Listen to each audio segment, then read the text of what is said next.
253F, insofar as the ORA targeted for killing at least 194 civilians at 6 of the IDP camps, namely Abia, Balonyo, Odek, Pagak, Lukodi, and Abok, who did not die due to independent circumstances and who were taking no active part in the hostilities. Count 6, torture as crimes against humanity, punishable under Article 71F, insofar as the ORA inflicted severe physical and mental pain and suffering upon at least several hundred civilians abducted during and in the aftermath of the attacks on the Luala Girls' School on 6 of the IDP camps, namely Pajule, Abia, Odek, Pagak, Lukodi, and Abok. Count 7, in the alternative to torture, other inhuman acts, severe abuse, and mistreatment as a crimes against humanity punishable under Article 71K, insofar as the ORA inflicted great suffering and serious injury to body and to mental and physical health of at least several hundred civilians, as described under Count 6. Count 8, torture as a war crime punishable under Article 82CI, insofar as the ORA inflicted severe physical and mental pain and suffering upon at least several hundred civilians, as described under Count 6, who were taking no active part in the hostilities and for the purposes of intimidation, coercion, and discrimination. Count 9, in the alternative to torture, cruel treatment as a war crime, punishable under Article 82CI, insofar as the ORA inflicted severe physical and mental pain and suffering upon at least several hundred civilians who were taking no active part in the hostilities as described under Count 6.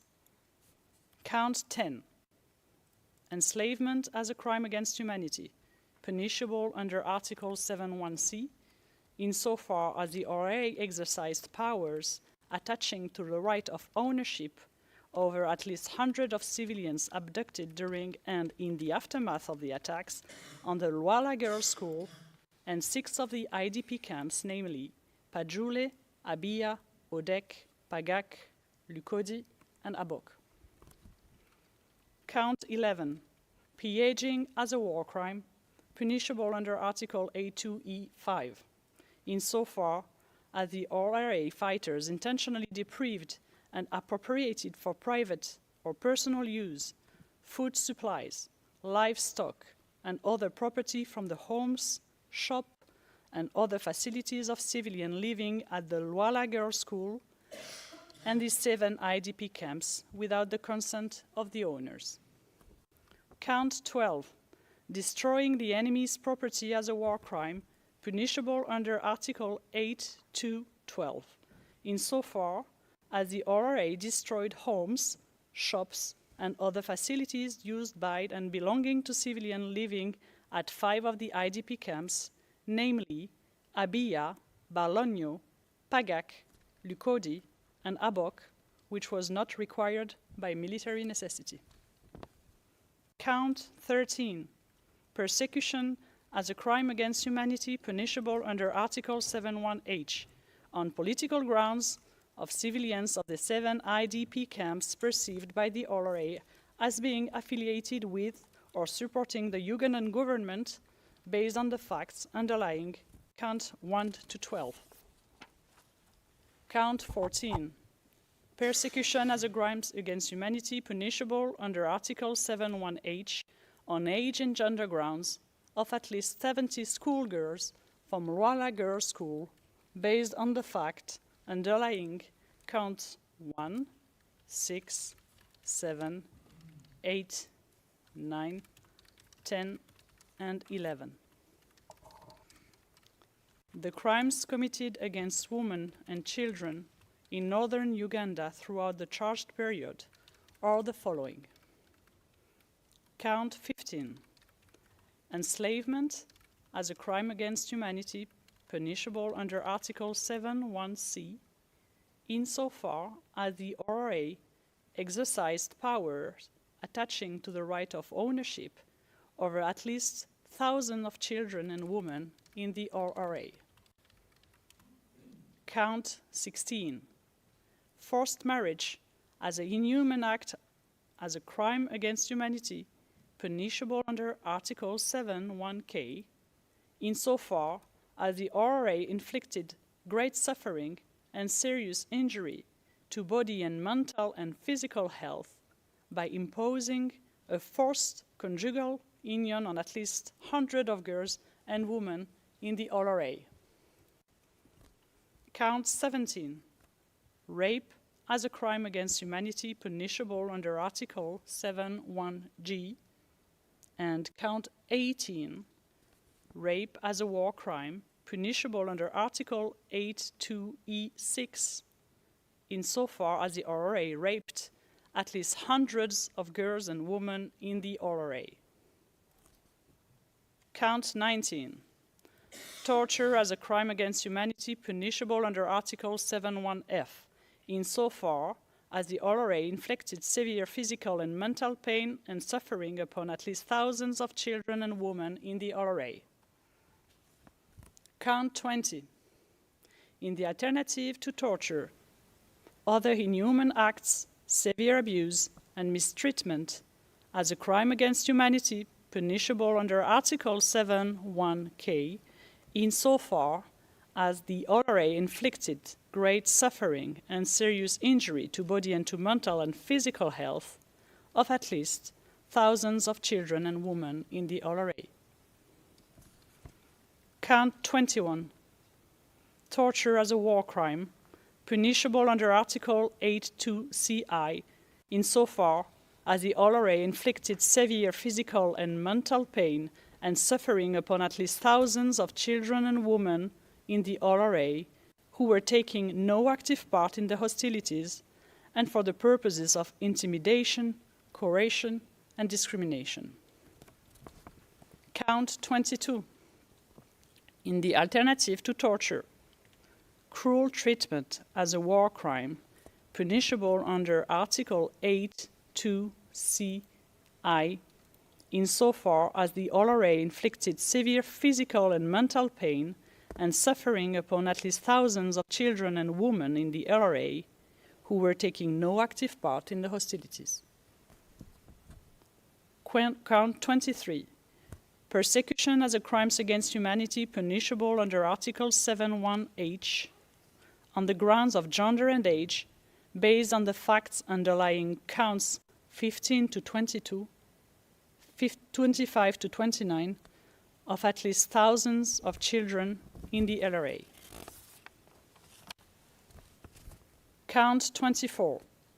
Persecution as a crime against humanity punishable under Article 7(1)h on the grounds of gender, based on the facts underlying counts 15 to 22, 27 to 29, of at least thousands of women in the RRA. Count 25.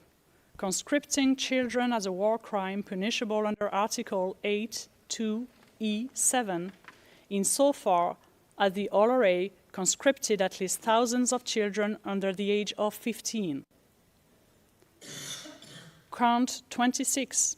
Using children to participate actively in the hostilities as a war crime, punishable under Article 8(2)e(7), insofar as the RRA used at least thousands of children under the age of 15 to participate actively in hostilities. Count 27. Sexual slavery as a war crime, punishable under Article 8(2)e(6), insofar as the RRA exercised powers attaching to the right of ownership over at least thousands of girls and women in the RRA, and causing them to engage in one or more acts of a sexual nature. Count 28. Forced pregnancy as a crime against humanity, punishable under Article 7(1)g, and Count 29. Forced pregnancy as a war crime, punishable under Article 8(2)e(6), insofar as the LRA perpetrators confined and made forcibly pregnant at least hundreds of girls and women. Mr. Kony is criminally responsible for the charged crimes contained in count 1 to 29 by committing such crimes jointly with his co-perpetrators and through the LRA fighters pursuant to Article 25(3)(a). At least between 1st of July 2002 and 31st of December 2005, Kony shared a common plan or agreement pursuant to Article 25(3)(a) with Vincent Otti, members of Control Altar, and the LRA brigade commanders to attack civilians in northern Uganda whom the LRA perceived to be supporting the Ugandan government, and to sustain the LRA by committing the charged crimes, including systemic crimes against children and women abducted and integrated into the LRA. Mr. Kony and his co-perpetrators implemented this common plan through the hierarchically organized structure of the LRA. Kony made the following essential contributions to the charged crimes. 1. Regularly ordering LRA units to attack, kill, and mistreat civilians perceived to be supporting the Ugandan government and to destroy or steal civilian property. 2. Making strategic decisions regarding the manner, intensity, and focus of attacks against civilians in northern Uganda. Maintaining the system of abductions during the charged period and issuing orders to all LRA to abduct civilians. 4. Devising and enforcing the LRA rules for the mistreatment of women and girls. 5. Personally using children as escorts and abducted women and girls to act as domestic servants and as forced conjugal partners. 6. Devising and maintaining the LRA disciplinary system as such and motivating LRA commanders through rewards and threats to conduct LRA operations. 7. Deciding the command structure and promotions, demotions of LRA commanders and the transfer of fighters between units. And 8. Deciding on the allocation of supplies, including weapons and ammunition within the LRA. At the time of his contributions, Mr. Kony meant to engage in the charged conduct and intended, or was aware, that the charged crimes would occur in the ordinary course of events. Kony was aware of the criminality of the common plan and that the crimes would be committed in the ordinary course of events as a result of its implementation. Kony was also aware of the features of the LRA, including its organized and hierarchical structure, that allowed him and the other co-perpetrators to have joint control over the crimes. In the alternative, Mr. Kony is criminally responsible for ordering and inducing the commission of such crimes by the LRA perpetrators pursuant to Article 25(3)(b). Kony meant to engage in this conduct and was aware of his position of authority and influence over the physical perpetrators of the crimes. He intended the crimes or was aware that the crimes would be committed in the ordinary course of events as a result of the implementation of the orders or as a result of his acts or omissions. At all material times, Mr. Kony and the LRA perpetrators carried out all physical elements of the specific crimes charged and possessed all attendant mental elements.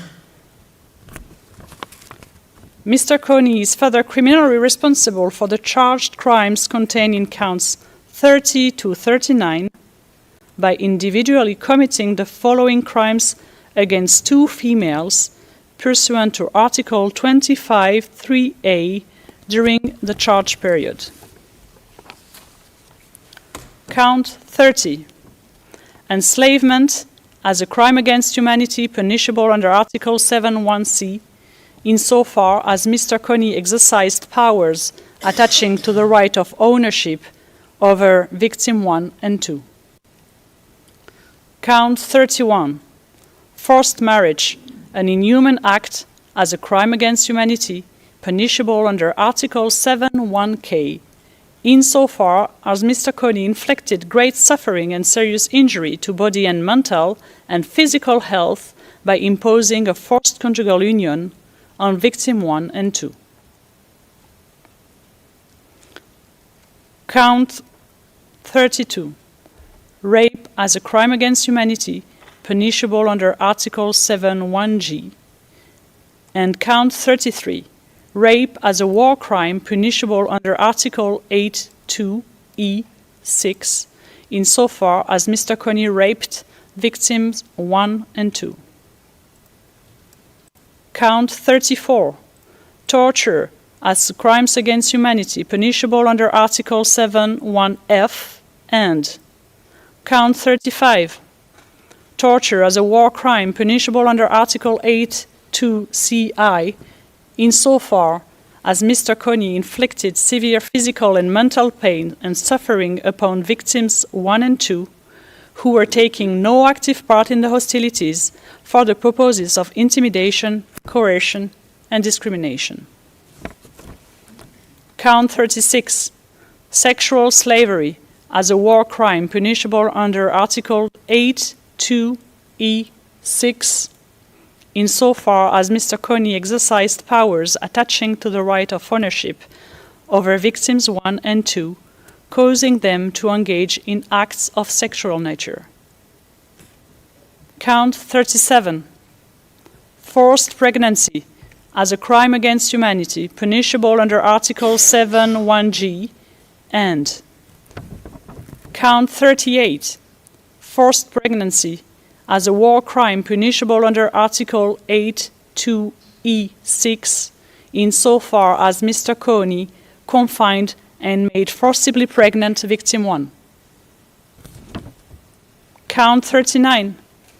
Persecution as a crime against humanity punishable under Article 7(1)(h) on age and gender grounds, based on the facts underlying counts 30 to 38 of victims 1 and 2. Kony committed these crimes with the requisite intent and knowledge.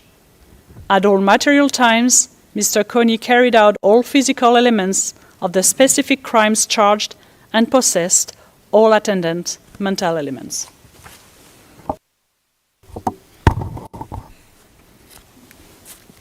Thank you very much, Court Officer. All right. I turn now to the parties on the issue of Rule 122(3). The prosecution and defense both had the opportunity to submit written observations pursuant to this rule on matters that could not have been brought to the attention of the Chamber at an earlier stage of the proceedings. The Chamber gave a date for the receipt of such observations, and it was the 22nd of August, 2025. The prosecution and the defense did not provide any such observations, which of course was their right. Can the parties confirm that they do not wish to bring any such matters and that we can proceed with the opening statements? Defense? Your Honour, we can so confirm. Very well, thank you. Prosecution?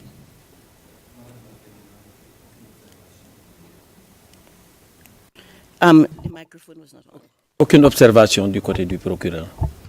We have no observation to make from the side of the prosecution. Thank you.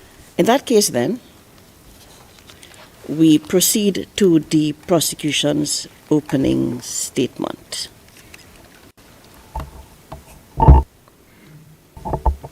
Prosecution, keep in mind you have 30 minutes.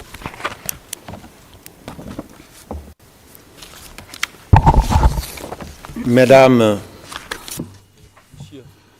les juges, Your Honours, vous avez accepté de tenir you have agreed to hold confirmation des this confirmation of charges hearing Joseph against Joseph Kony. le banc du suspect, accusé potentiel, The dock est vide. is empty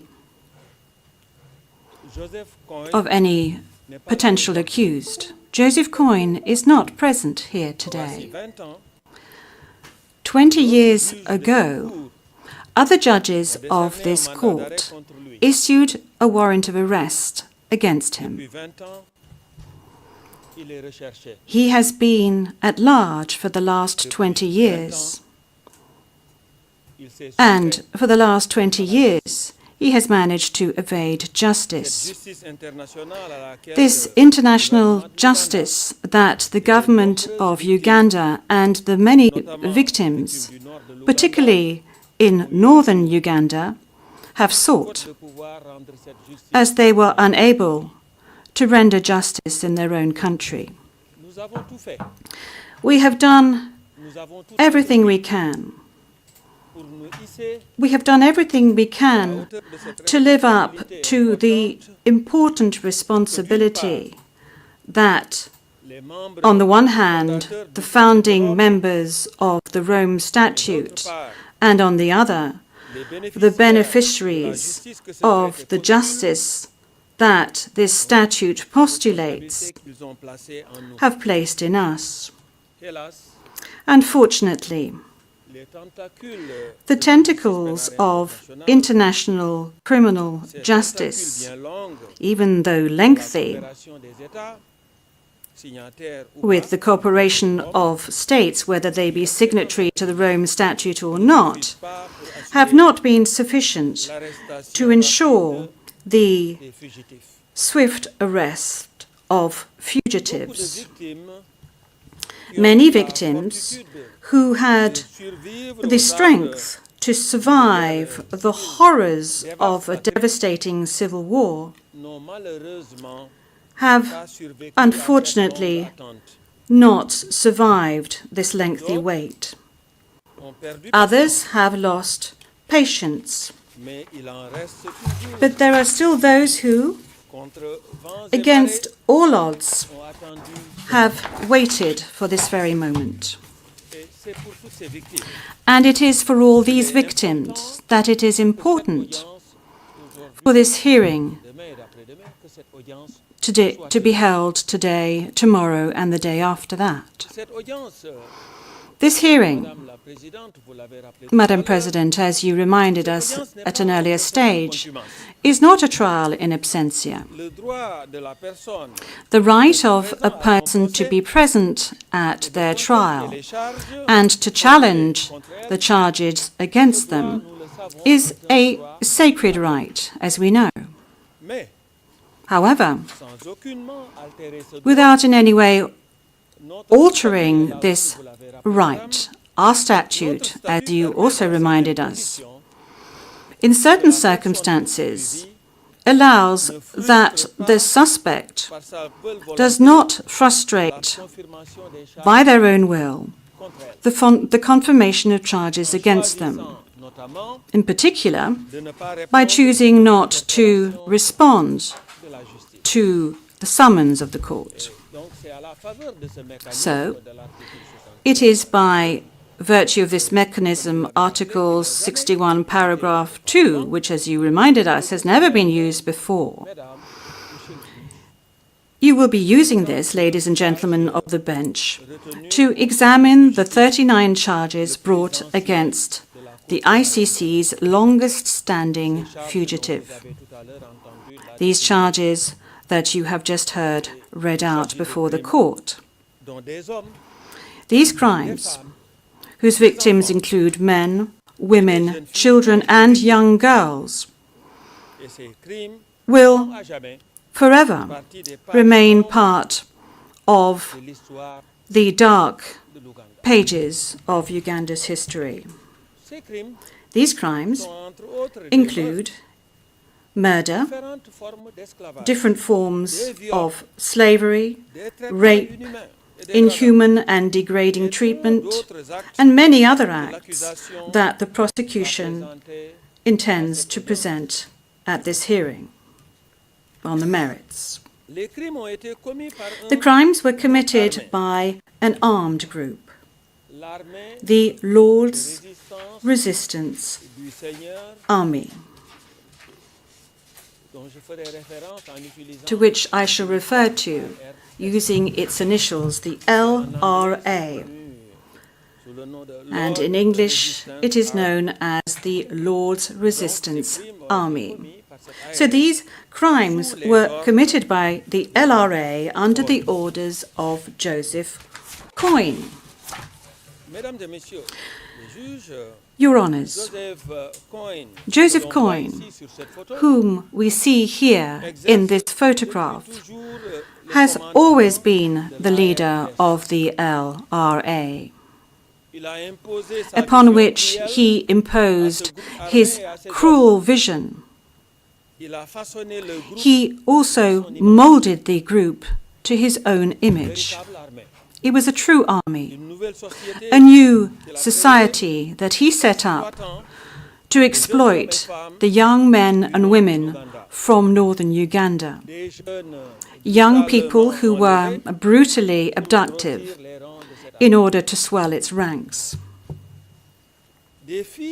Girls and young women have been enslaved and subjected to forced pregnancies, whilst the boys were forcibly recruited to fight the Ugandan army. The vicious circle of this criminality meant that the victim became the executioner or the perpetrator, as this court has witnessed in a previous such case. Joseph Kony never wavered in his role. He remained the main perpetrator until the very end, a role that he assumed and exercised with full knowledge of the fact.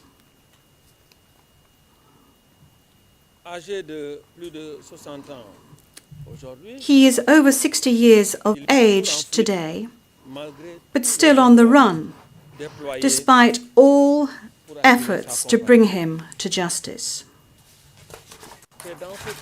And it is in this particular context that the prosecution considered that a confirmation hearing in his absence was justified.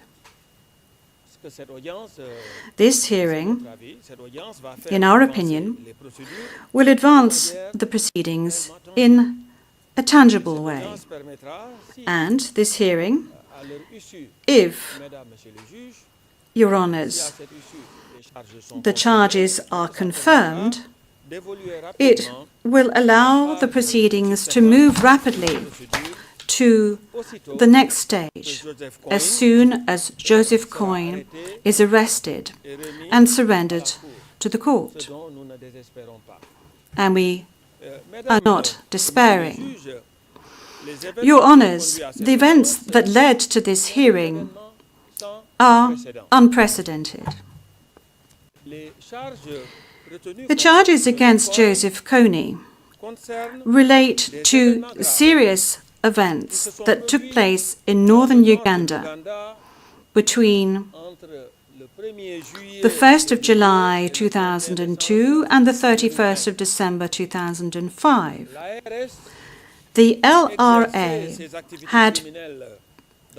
has been carrying out its criminal activities in this part of the country since the 1980s. This armed group was first known under the name of the Holy Spirit Movement before being renamed as the LRA. And it was within this movement that Joseph Kony effectively rose to power. À partir de 1988, From 1988, il organise et he dirige organized ce groupe and armé. led this armed group. Les forces de Kony Kony's forces mènent alors une then insurrection de type guérilla. waged a guerrilla Le gouvernement type en place. insurgency against the government in power. A duré The armed tout au long conflict des années 90, lasted throughout the malgré 1990s, plusieurs initiatives despite de paix. a number of peace Il a été initiatives. fourni à la Chambre un extrait de la déposition An du extract témoin from the testimony of P0422 has been provided to the Ce chamber, passage, donne un and this compte rendu excerpt détaillé gives a du detailed contexte historique de l'ARS. account of the historical context and background of the LRA. And may I refer you to ERN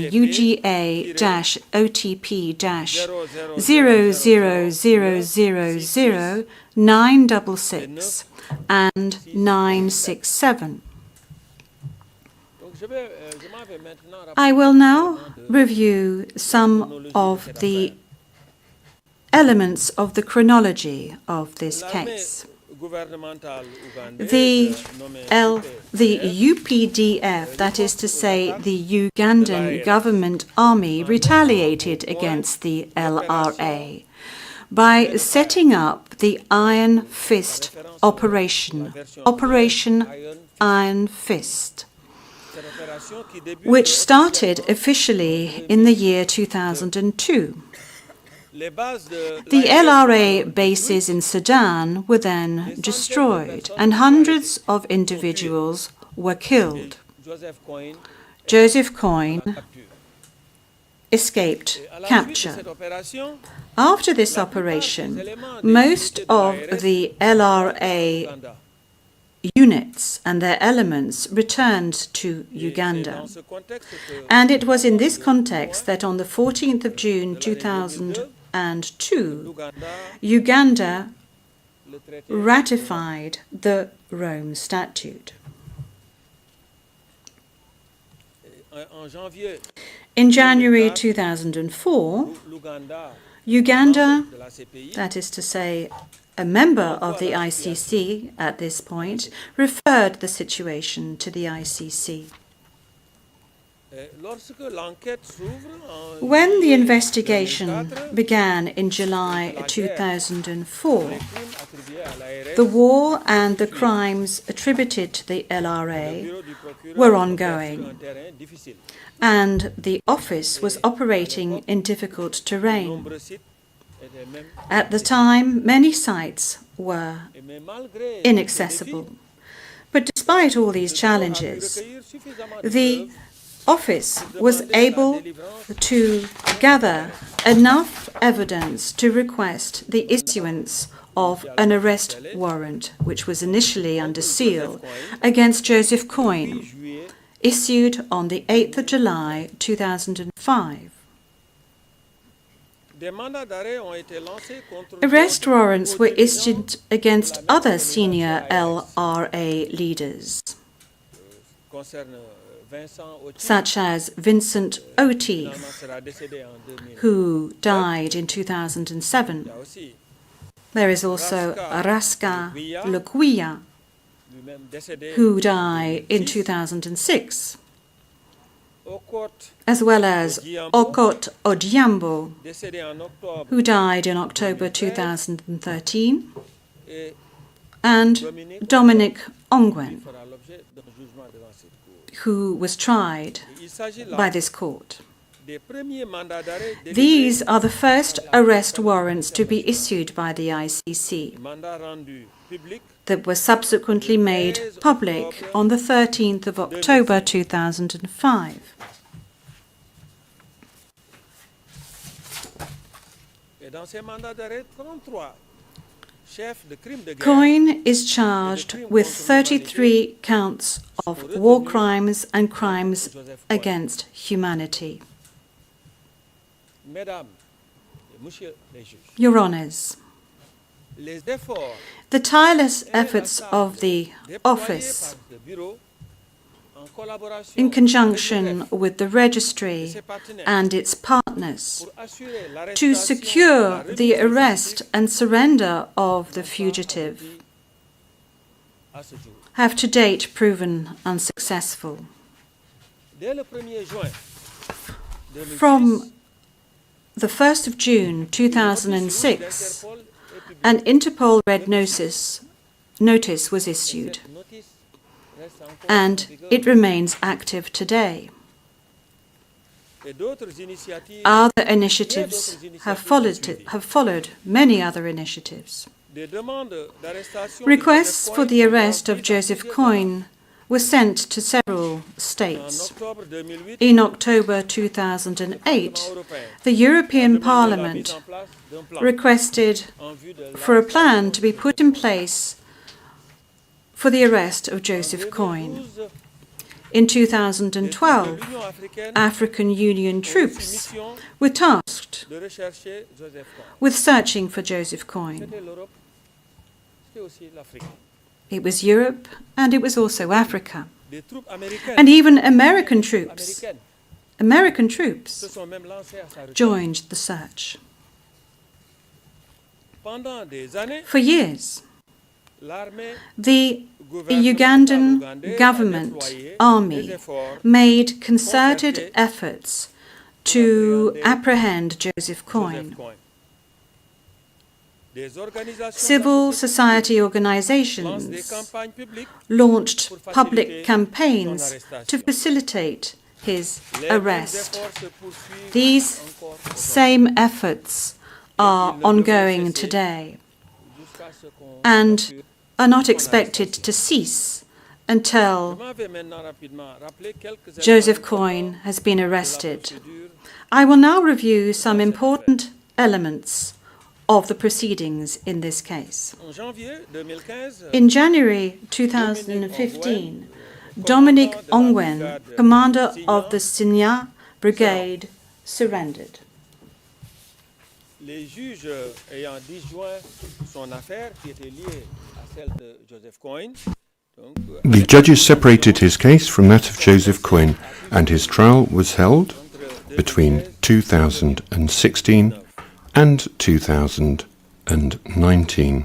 Dominic Ongwen a été jugé coupable Dominic Ongwen le 4 was found guilty 2021. on the 4th of February 2021, été condamné and he was sentenced to 25 years imprisonment on the 6th of May 2021. a été confirmé en appel His sentence was upheld le 15 décembre on appeal 2022. on the 15th of December 2022. Après 20 ans de vaines recherches, After 20 years of searching in vain, we now ask you, Monsieur les juges, la Your confirmation Honours, des charges to confirm the charges in the absence of à the travers les 29 suspect. chefs d'accusation de Through the 39 counts of crimes against humanity and war crimes brought against Joseph Kony, we have sought to cover the systemic criminal activity of the LRA during the reference period.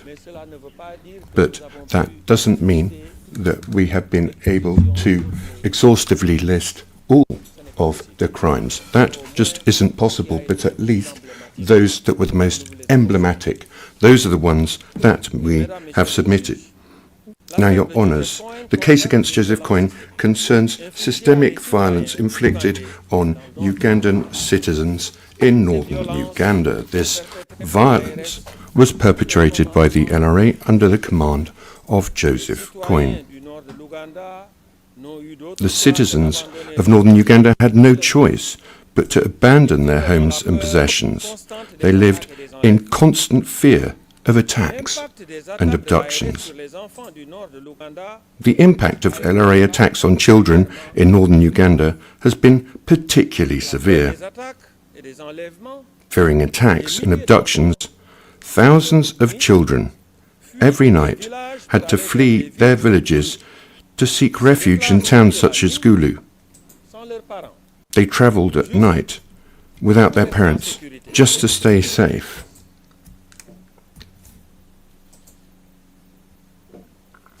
The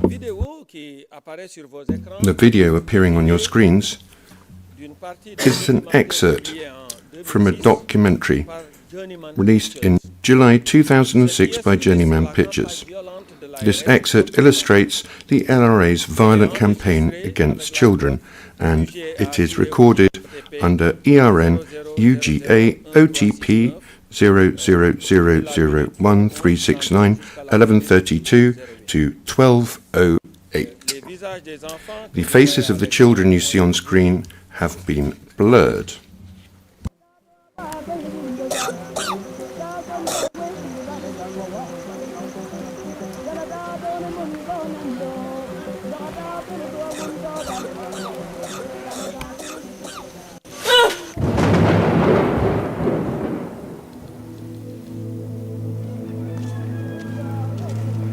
The next morning, the kids, cold and tired, began to return to their villages. Children who spend their lives in fear.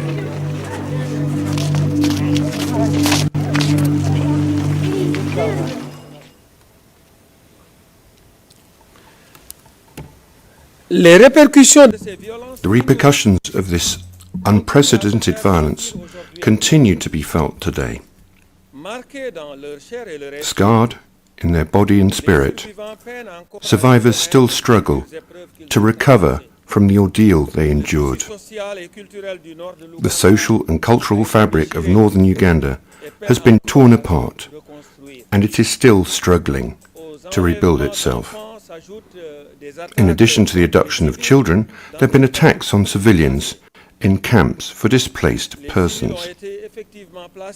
Civilians were effectively placed in camps for displaced persons within the framework of the counter-insurgency strategies adopted by the Ugandan government, which consisted of removing civilians from rural areas and resettling them in towns and later in camps for displaced persons.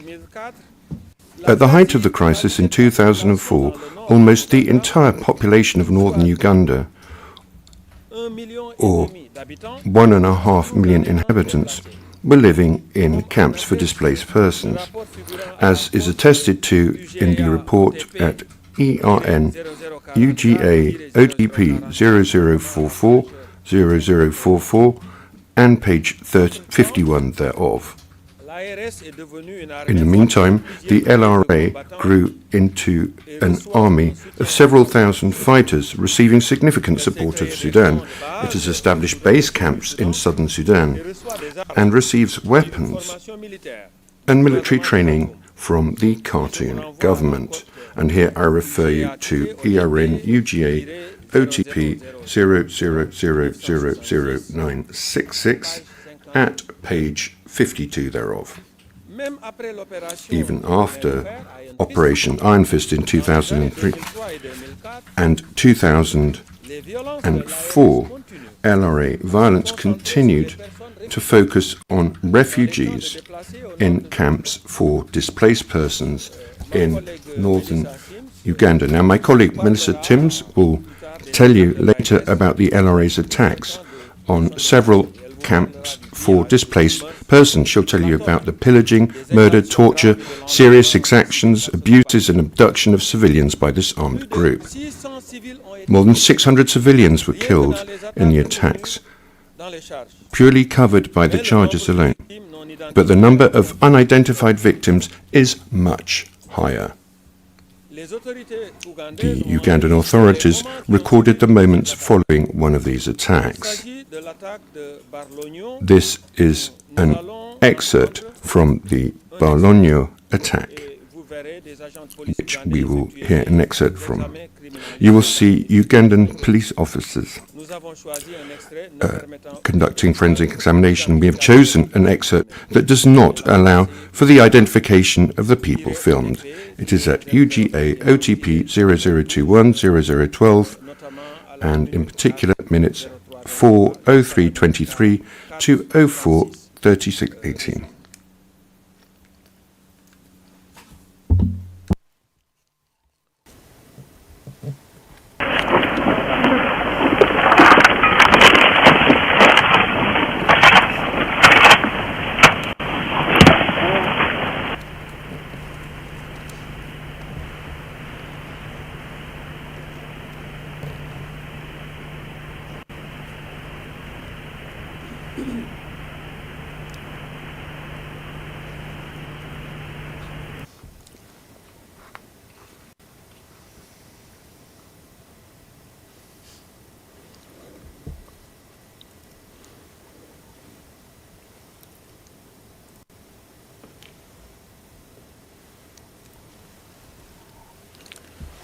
Vous verrez que des représentations graphiques de restes. You will see graphic depictions of human remains in this excerpt.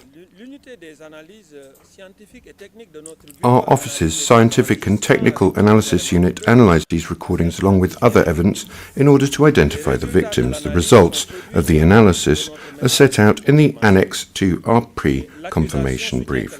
The prosecution contends that the LRA considered refugees in the displacement camps to be enemies.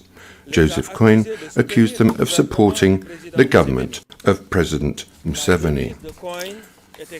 His motto was clear: if you are not with us, you are against us. And my colleague, the team leader, Leonie van Braun, will explain to you in greater detail the key role that Joseph Kony played in the attacks on these camps. Your Honours, Joseph Kony established a system of abducting men, women and children in northern Uganda. The LRA forcibly abducted thousands of people and enslaved them during the period covered by the charges. The abducted women were subjected to multiple forms of enslavement. They were forbidden to leave the LRA. Partners were imposed on them. They were subjected to rape and other forms of sexual violence. They were subjected to reproductive control, including forced pregnancies, which forced them to give birth in the bush without prenatal or postnatal care. And they were subjected to exploitation, aggravated by labour in conditions of domestic servitude. Within the LRA, these women were referred to as wives, a euphemism for forced conjugal partners and domestic slaves. Children were not spared either. Kony abused their innocence, as well as their inexperience, to swell the ranks of his army.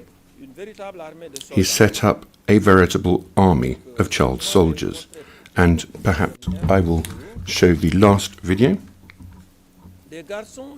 Boys and girls, sometimes under the age of 18, were abducted and enlisted into the LRA. Some were abducted on their way to school or from the fields. They were forced to become soldiers or reduced to being childminders or sex slaves. And this is the picture that I'm going to present to you. It presents a protected witness, and for that reason, this part cannot be shown to the public.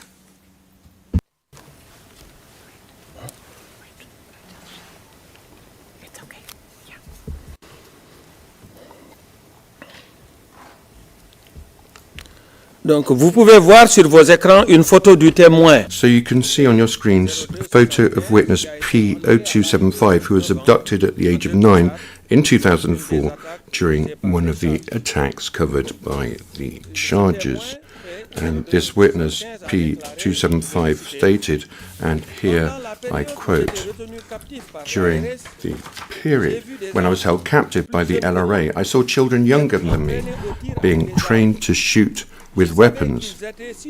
I knew they were so young because the muzzles of their AK-47 rifles dragged on the ground when they carried them on their shoulders." And here I refer you to ERN UGA OTP 0044 and page 3407 thereof. P0275 is just one example among thousands of children who suffered the same fate. The children suffered abuse, hunger, and thirst. Many of them died in captivity.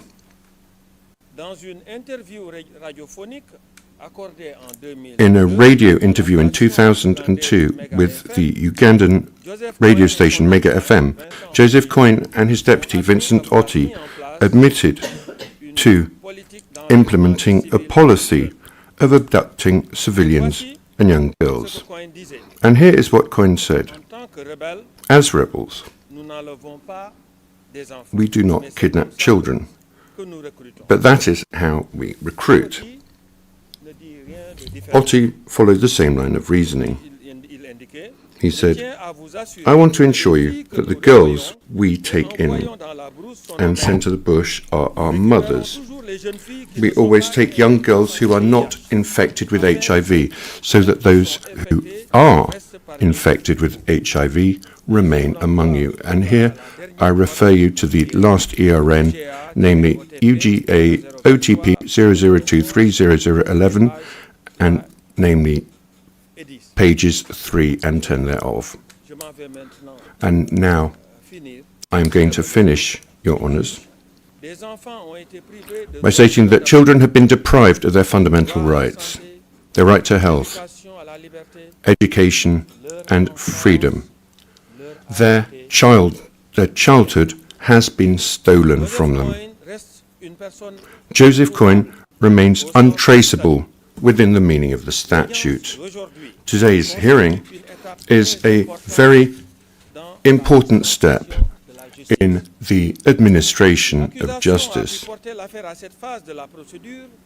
The prosecution has only been able to bring the case to this stage of the proceedings thanks to the courage of the victims and affected communities. It is also thanks to the excellent cooperation of the Ugandan authorities, traditional leaders, states, organizations, and all partners.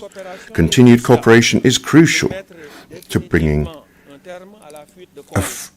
Joseph Kony's flight to an end for once and for all. Kony's arrest and surrender should allow the next phase of this case to begin, and if the charges are confirmed by the Chamber at the end of this hearing, as we request, Your Honours, I would like to thank you for your patience and for your attention.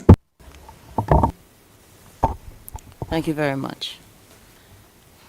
CLRV representatives, we have 10 minutes.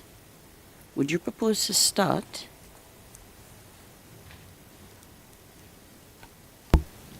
Thank you, Madam President. I think it is best to do the whole presentation at once, and I would suggest that we take the break and I start after the break. We find that acceptable, so that we will take the break now. It's a bit early, so we compute 30 minutes from now, which would be 20 after 11, and we will return to hear the CLF. All right then, shall we? All right, we will away.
Leyo okutisatiisa abantu tugenda kuba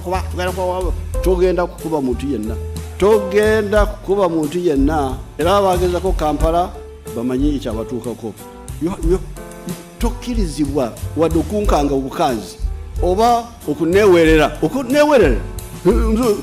engeri gye balonda abantu abatalina makulu be bali eyo be balonda mu kalulu akayita ate abakulembeza abantu badde bayamba tekuli n'omu. I hope they get to realize what exactly they are paying for, what they are sponsoring: genocide, murder, oppression, dictatorship. By this statement of the president, I actually think the president is now the patron of corruption in Uganda. Madam Speaker, if we don't take care of these boys and we think because they don't get pregnant, therefore they cannot be spoiled, we are not going to have responsible men leading homes. And therefore this government must invest now. That yes, we have seen the message, but it is the Honorable Ntavazi who sent it to you. She just confirmed, and now we're here.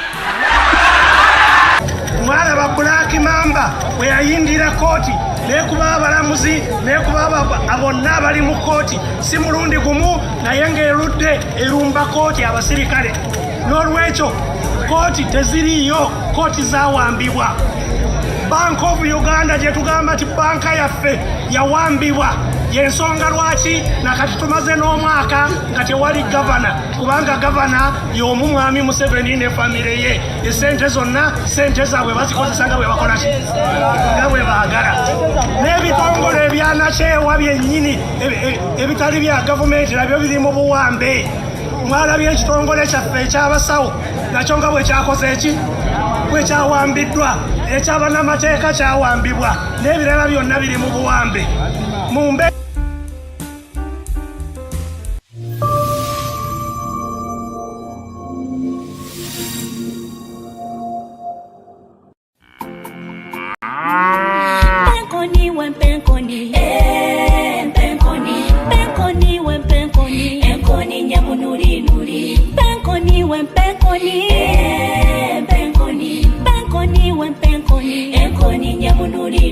Ekini chocho kunywa chonka yego echori kunywa kahuriro bunuzi echeche tichiri kuleta hangover yego wanywigana tichine shonga buzimazi abashija muje kwate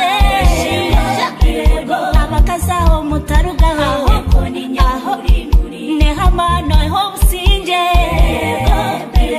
iwe just gitumye butumya Kony. Abanya-Uganda mwena nimbanjura echo kunywa ekiri amurembe ekinuzire ekibari kweta Kony. No kinywera hori kwendera ahori hona eshaha yona tichine shonga. Nikikolebwa basichiwa Trading Company Limited. Nikishanjibwa mu maduka gona, mu supermarkets gona okwetolori hanga lyona. Hona hori jirabugizo ti Kony bagikuhereho.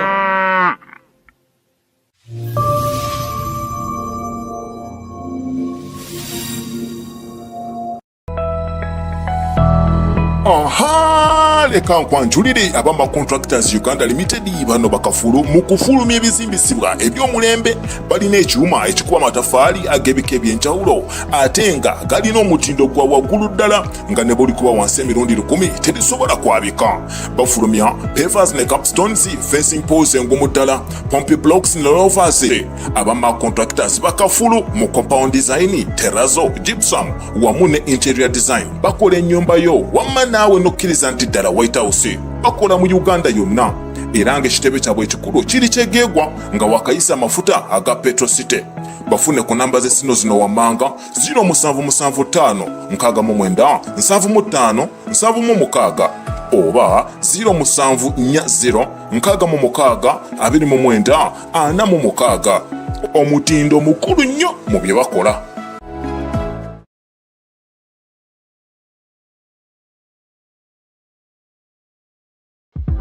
Welcome to Amax Suits Chegebwe. Planning a wedding, birthday, introduction, or family reunion, got you covered. Relax at our bar with both soft and hard drinks. Perfect for every vibe. Unwind by the campfire or dance the night away with our electrifying live band and disco.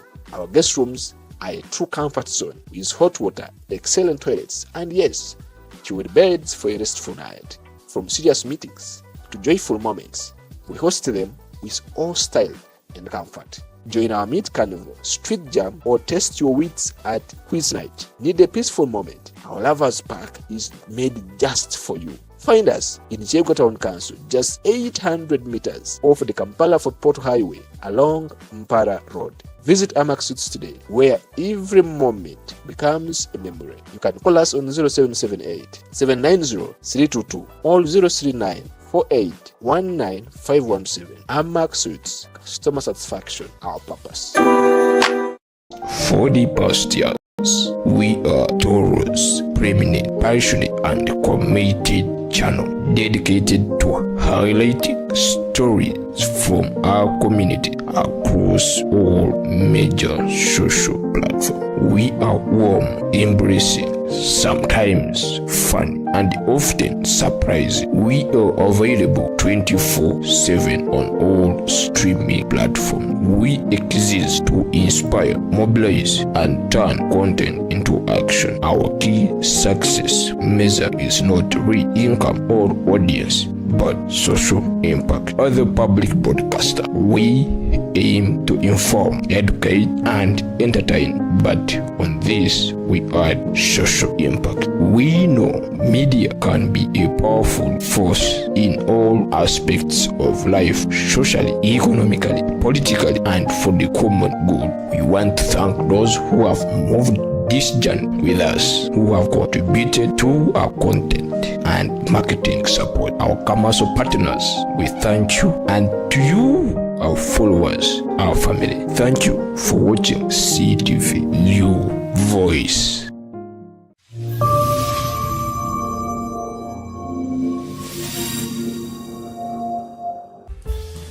Nayo okutisatiisa abantu tugenda kuba togenda kukuba muntu yenna.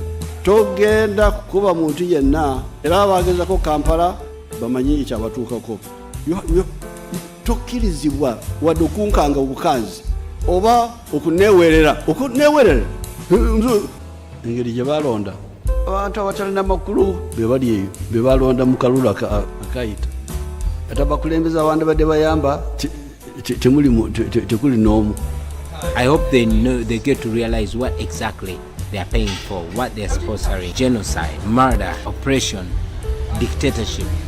By this statement of the president, I actually think the president is now the patron of corruption in Uganda. Madam Speaker, if we don't take care of these boys and we think because they don't get pregnant, therefore they cannot be spoiled, we are not going to have responsible men leading homes. And therefore this government must invest now. That yes, we have seen the message, but it is the Honorable Ntabazi who sent it to you. She just confirmed, and now we're here. Mwana ba Black Mamba we ayingira koti nekuba abalamuzi nekuba abonna bali mu koti si mulundi gumu naye ng'erudde erumba koti abasirikale. N'olwekyo koti teziriyo, koti zawambibwa. Bank of Uganda gye tugamba nti banka yaffe yawambibwa. Yensonga lwaki nakati tumaze n'omwaka nga tewali gavana, kubanga gavana y'omu mwami Museveni ne famire ye. Esente zonna sente zaabwe bazikozesa nga bwe bakola ki nga bwe baagala. N'ebitongole ebyanakyewa byennyini ebitali bya gavumenti nabyo biri mu buwambe. Mwalabye ekitongole kyaffe ekyabasawo nakyo nga bwe kyakoze eki bwe kyawambiddwa, ekyabannamateeka kyawambibwa, n'ebirala byonna biri mu buwambe. Mumbe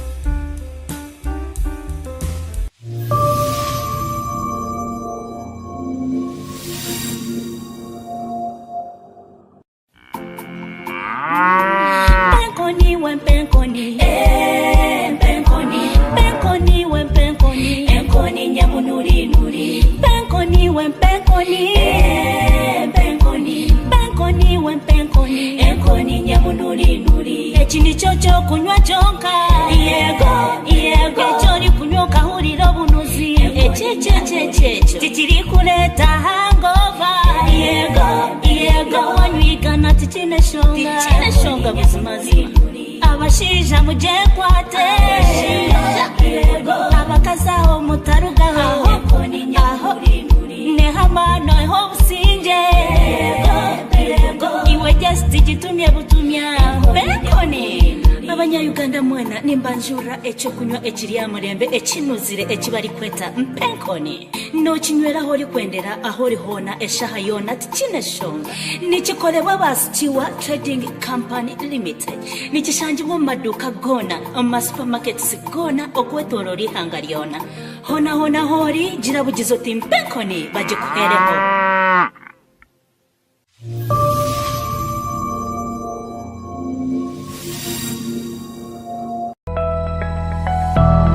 Aha, leka nkwanjulire abama Contractors Uganda Limited bano bakafulu mu kufulumya ebizimbisibwa eby'omulembe balina ekyuma ekikuba amatafaali ag'ebika eby'enjawulo ate nga galina omutindo gwa waggulu ddala nga ne buli kuba wansi emirundi 10 terisobola kwabika.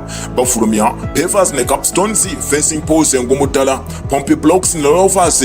Abama Contractors bakafulu mu compound design, terrazzo, gypsum wamu ne interior design. Bakola ennyumba yo wamma naawe nokkiriza nti ddala White House bakola mu Uganda yonna era ng'ekitebe kyabwe ekikulu kiri kyegeegwa nga wakayisa amafuta aga Petrocity. Bafune ku namba z'essino zino wammanga 0779-759-75-76 oba 0740-639-46. Omutindo mukulu nnyo mu bye bakola.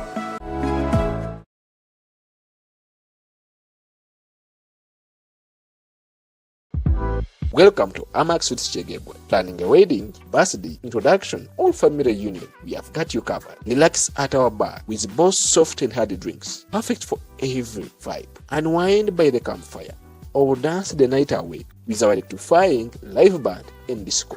Our guest rooms are a true comfort zone with hot water, excellent toilets, and yes, chilled beds for a restful night.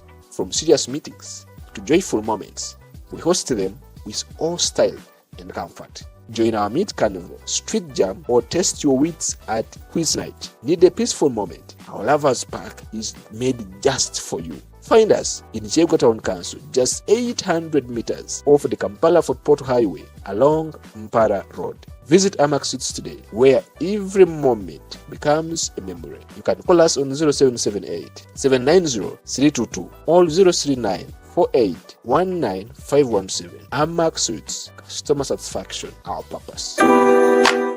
For the past years, we are Taurus, preeminent, passionate, and committed channel dedicated to highlighting stories from our community across all major social platforms. We are warm, embracing, sometimes fun, and often surprising. We are available 24/7 on all streaming platforms. We exist to inspire, mobilize, and turn content into action. Our key success measure is not real income or audience, but social impact. As a public broadcaster, we aim to inform, educate, and entertain, but on this we add social impact. We know media can be a powerful force in all aspects of life, socially, economically, politically, and for the common good. We want to thank those who have moved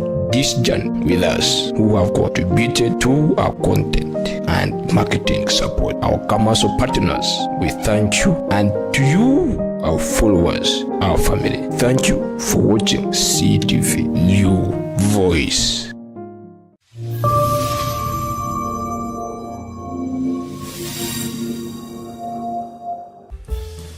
naye okutiisatiisa abantu tugenda kubakuba togenda kukuba muntu yenna, togenda kukuba muntu yenna. Era abagezako Kampala bamanyi ekyabatuukako. Tokkirizibwa wadde okunkanga obukanzi oba okuneewerera engeri gye balonda abantu abatalina makulu be bali eyo, be balonda mu kalulu akayita ate abakulembeza abandi badde bayamba tekuli n'omu. I hope they get to realize what exactly they are paying for, what they are sponsoring: genocide, murder, oppression, dictatorship. By this statement of the president, I actually think the president is now the patron of corruption in Uganda. Madam Speaker, if we don't take care of these boys and we think because they don't get pregnant, therefore they cannot be spoiled, we are not going to have responsible men leading homes. And therefore this government must invest now. That yes, we have seen the message, but it is the Honorable Ntabazi who sent it to you. She just confirmed, and now we're here. Mwana ba Black Mamba we ayindira koti nekuba abalamuzi nekuba abonna bali mu koti si mulundi gumu naye ng'erudde erumba koti abasirikale n'olwekyo koti teziriyo, koti zawambibwa. Bank of Uganda gye tugamba ti banka yaffe yawambibwa, yensonga lwaki nakati tumaze n'omwaka nga tewali gavana, kubanga gavana y'omu mwami Museveni ne famire ye. Esente zonna sente zaabwe bazikozesa nga bwe bakola ki nga bwe baagala. N'ebitongole ebyanakyewa byennyini ebitali bya gavumenti nabyo biri mu buwambe. Mwalabye ekitongole kyaffe ekyabasawo nakyo nga bwe kyakoze eki bwe kyawambiddwa, ekyabannamateeka kyawambibwa, n'ebirala byonna biri mu buwambe. Mumbe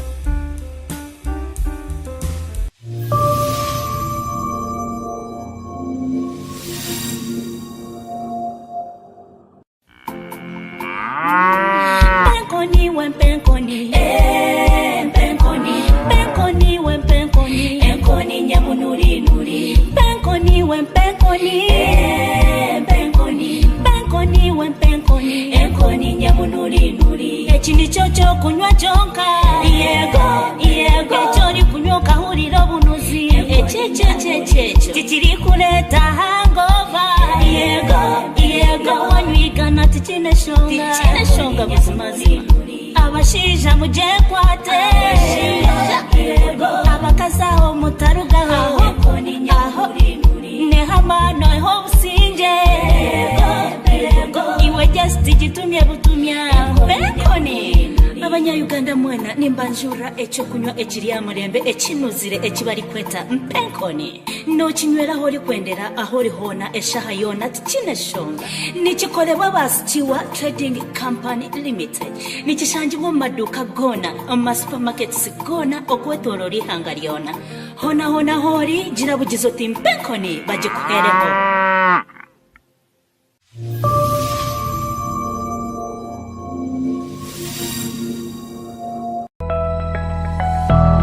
Aha, leka nkwanjulire abama Contractors Uganda Limited bano bakafulu mu kufulumya ebizimbisibwa eby'omulembe balina ekyuma ekikuba amataffaali ag'ebika eby'enjawulo ate nga galina omutindo gwa waggulu ddala nga ne buli kuba wansi emirundi 10 terisobola kwabika. Bafulumya pavers ne capstones, fencing poles engumu ddala, pompe blocks ne rovers.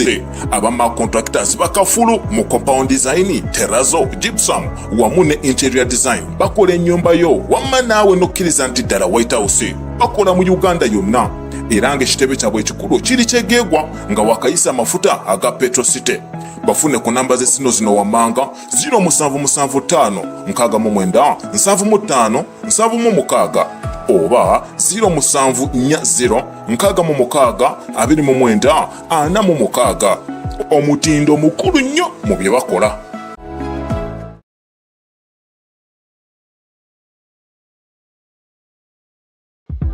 Welcome to Amax with Chegebwe. Planning a wedding, birthday, introduction, or family reunion, we have got you covered. Relax at our bar with both soft and hard drinks, perfect for every vibe. Unwind by the campfire or dance the night away with our electrifying live band and disco. Our guest rooms are a true comfort zone with hot water, excellent toilets, and yes, chilled beds for a restful night. From serious meetings to joyful moments, we host them with all style and comfort. Join our meet carnival, street jam, or test your wits at quiz night. Need a peaceful moment? Our Lovers Park is made just for you. Find us in Chegwa Town Council, just 800 meters off the Kampala-Fort Portal Highway along Mpara Road. Visit Amax Suites today, where every moment becomes a memory. You can call us on 0778-790-322 or 039-48-19517. Amax Suites, customer satisfaction, our purpose. For the past years, we are Taurus, preeminent, passionate, and committed channel dedicated to highlighting stories from our community across all major social platforms. We are warm, embracing, sometimes fun, and often surprising. We are available 24/7 on all streaming platforms. We exist to inspire, mobilize, and turn content into action. Our key success measure is not real income or audience, but social impact. As a public broadcaster, we aim to inform, educate, and entertain, but on this we add social impact. We know media can be a powerful force in all aspects of life, socially, economically, politically, and for the common good. We want to thank those who have moved this journey with us, who have contributed to our content and marketing support. Our commercial partners, we thank you, and to you, our followers, our family, thank you for watching CTV, your voice.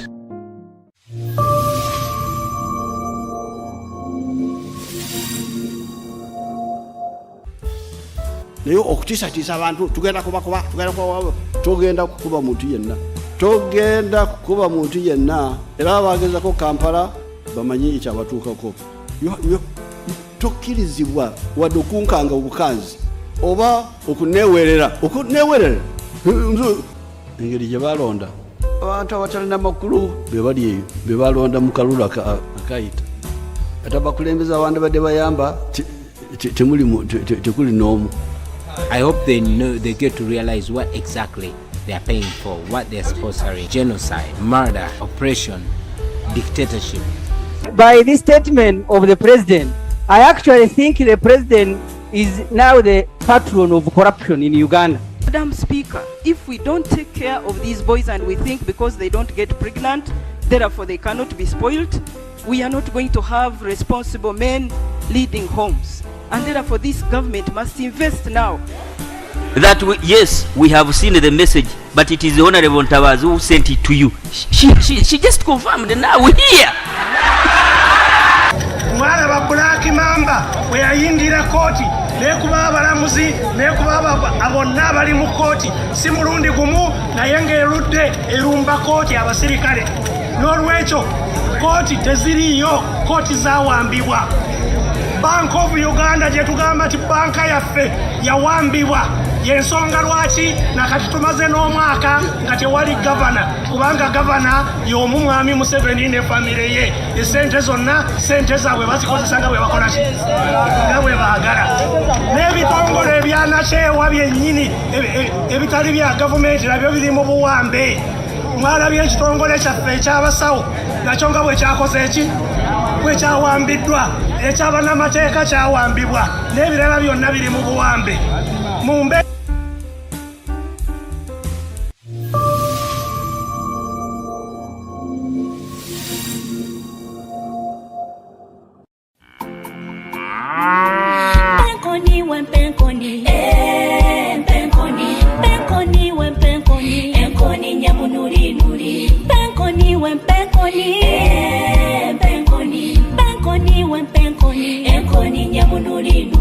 Ekini chocho kunywa chonka yego echori kunywa kahurira obunuzi echechechechecho tichiri kuleta hangover yego wanywigana tichine shonga buzimazi abashija mujekwate abakazaho mutarugaho aho nehamano eho businje iwe just gitumye butumya Kony abanya-Uganda mwena nimbanjura ekyokunywa ekirya mulembe ekinuzire ekibali kweta Kony nokinywera aho likwendera aho lihona eshaha yona tikine shonga nikikolebwa ba Stewart Trading Company Limited nikishanjibwa mu maduuka gona mu supermarkets gona okwetolora ihanga lyona hona hori gira bugizo ti Kony bagikuhereho.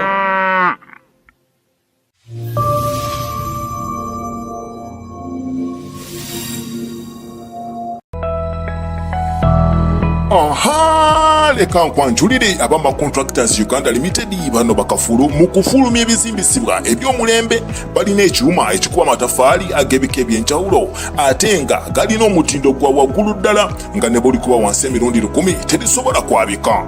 Bafulumya pavers ne capstones, fencing poles engumu ddala, pompe blocks ne rovers.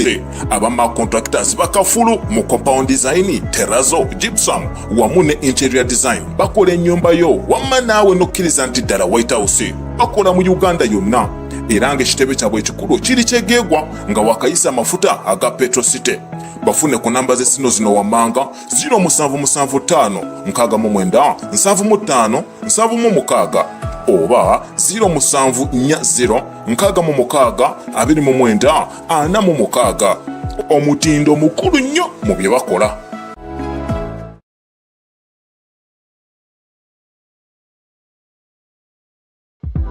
Welcome to Amax Suits Chegebwe. Planning a wedding, birthday, introduction, or family reunion, we have got you covered. Relax at our bar with both soft and hard drinks, perfect for every vibe. Unwind by the campfire, or dance the night away with our electrifying live band and disco.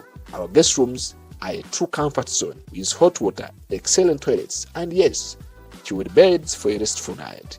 From serious meetings to joyful moments, we host them with all style and comfort. Join our Meet Carnival, Street Jam, or test your wits at Quiz Night. Need a peaceful moment? Our Lovers Park is made just for you. Find us in Chegwa Town Council, just 800 meters off the Kampala-Fort Portal Highway along Mpara Road. Visit Amax Suits today, where every moment becomes a memory. You can call us on 0778 790 322 or 039 4819 Amax Suits. Customer satisfaction, our purpose.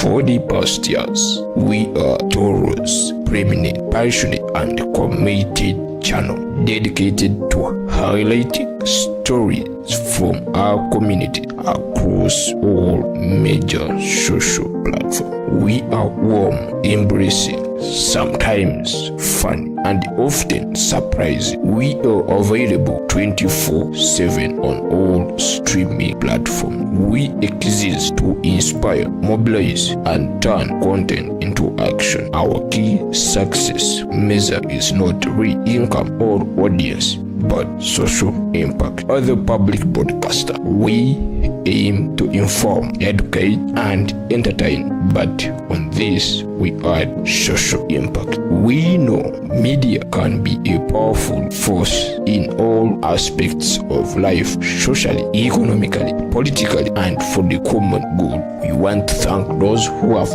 moved this journey with us, who have contributed to our content and marketing support. Our commercial partners, we thank you, and to you, our followers, our family, thank you for watching CTV, your voice.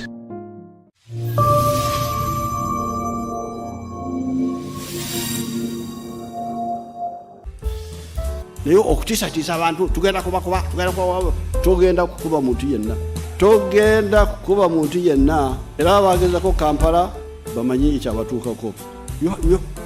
Tokkirizibwa wadde okunkanga obukanzi oba okuneewerera engeri gye balonda abantu abatalina makulu be bali eyo, be balonda mu kalulu akayita, ate abakulembeza abandi badde bayamba tekuli n'omu. I hope they get to realize what exactly they are paying for, what they are sponsoring: genocide, murder, oppression, dictatorship. By this statement of the president, I actually think the president is now the patron of corruption in Uganda. Madam Speaker, if we don't take care of these boys and we think because they don't get pregnant, therefore they cannot be spoiled, we are not going to have responsible men leading homes. And therefore this government must invest now. That yes, we have seen the message, but it is the Honorable Ntabazi who sent it to you. She just confirmed, and now we're here. Mwana ba Black Mamba we ayindira koti nekuba abalamuzi nekuba abonna bali mu koti si mulundi gumu naye ng'erudde erumba koti abasirikale.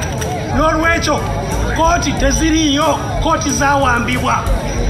Bank of Uganda gye tugamba ti banka yaffe yawambibwa yensonga lwaki nakati tumaze n'omwaka nga tewali gavana kubanga gavana y'omu mwami Museveni ne famire ye esente zonna sente zaabwe bazikozesa nga bwe bakola ki nga bwe baagala n'ebitongole ebyanakyewa byennyini ebitali bya gavumenti nabyo biri mu buwambe mwalabye ekitongole kyaffe ekyabasawo nakyo nga bwe kyakoze eki bwe kyawambiddwa ekyabannamateeka kyawambibwa n'ebirala byonna biri mu buwambe mumbe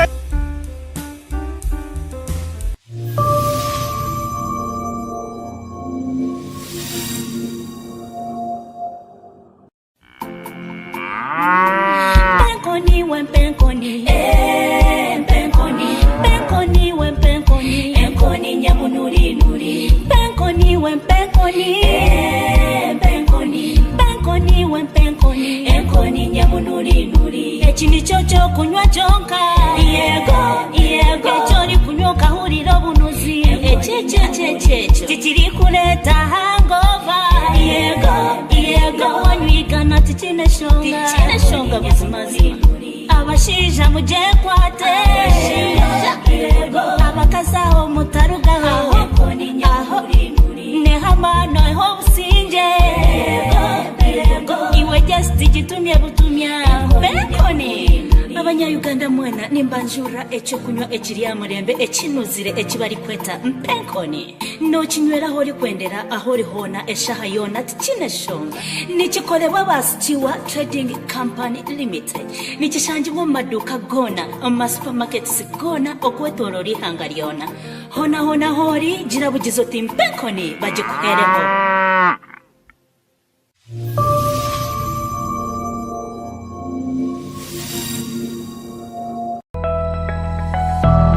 Aha, leka nkwanjulire abama Contractors Uganda Limited bano bakafulu mu kufulumya ebizimbisibwa eby'omulembe balina ekyuma ekikuba amataffaali ag'ebika eby'enjawulo ate nga galina omutindo gwa waggulu ddala nga ne buli kuba wansi emirundi 10 terisobola kwabika. Bafulumya pavers ne capstones, fencing poles engumu ddala, pompe blocks ne rovers.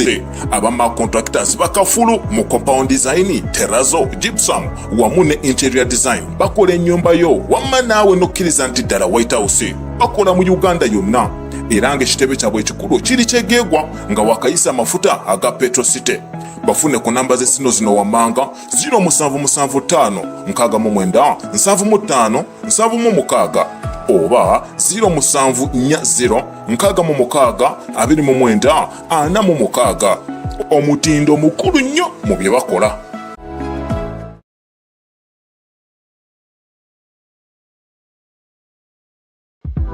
Welcome to Amax Suits Chegebwe. Planning a wedding, birthday, introduction, or family reunion, we have got you covered. Relax at our bar with both soft and hard drinks, perfect for every vibe. Unwind by the campfire or dance the night away with our electrifying live band and disco.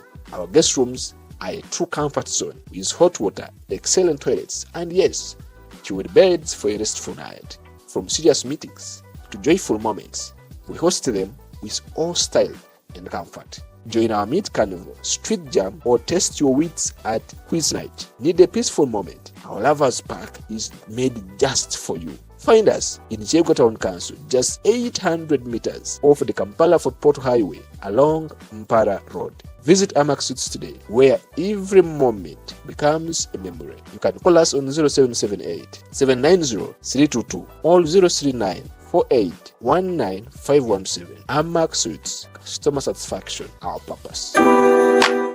For the past years, we are Taurus, preeminent, passionate, and committed channel dedicated to highlighting stories from our community across all major social platforms. We are warm, embracing, sometimes fun, and often surprising. We are available 24/7 on all streaming platforms. We exist to inspire, mobilize, and turn content into action. Our key success measure is not real income or audience, but social impact. As a public broadcaster, we aim to inform, educate, and entertain but on this we add social impact. We know media can be a powerful force in all aspects of life, socially, economically, politically, and for the common good. We want to thank those who have moved this journey with us, who have contributed to our content and marketing support. Our commercial partners, we thank you, and to you, our followers, our family, thank you for watching CTV, your voice.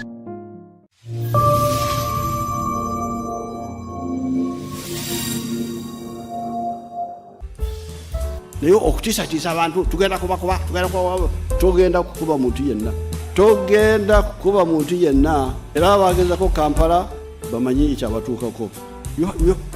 Tokkirizibwa wadde okunkanga obukanzi oba okuneewerera engeri gye balonda abantu abatalina makulu be bali eyo, be balonda mu kalulu akayita ate abakulembeza abandi badde bayamba tekuli n'omu. I hope they get to realize what exactly they are paying for, what they are sponsoring: genocide, murder, oppression, dictatorship. By this statement of the president, I actually think the president is now the patron of corruption in Uganda. Madam Speaker, if we don't take care of these boys and we think because they don't get pregnant, therefore they cannot be spoiled, we are not going to have responsible men leading homes. And therefore this government must invest now. That yes, we have seen the message, but it is the Honorable Ntabazi who sent it to you. She just confirmed, and now we're here. Mwana ba Black Mamba we yayingira koti nekuba abalamuzi nekuba abonna bali mu koti si mulundi gumu naye ng'erudde erumba koti abasirikale. N'olwekyo koti teziriyo, koti zawambibwa. Bank of Uganda gye tugamba nti banka yaffe yawambibwa, yensonga lwaki nakati tumaze n'omwaka nga tewali gavana, kubanga gavana y'omu mwami Museveni ne famire ye. Esente zonna sente zaabwe bazikozesa nga bwe bakola ki, nga bwe baagala. N'ebitongole ebyanakyewa byennyini ebitali bya gavumenti nabyo biri mu buwambe. Mwalabye ekitongole kyaffe ekyabasawo nakyo nga bwe kyakoze eki, bwe kyawambiddwa, ekyabannamateeka kyawambibwa, n'ebirala byonna biri mu buwambe. Mumbe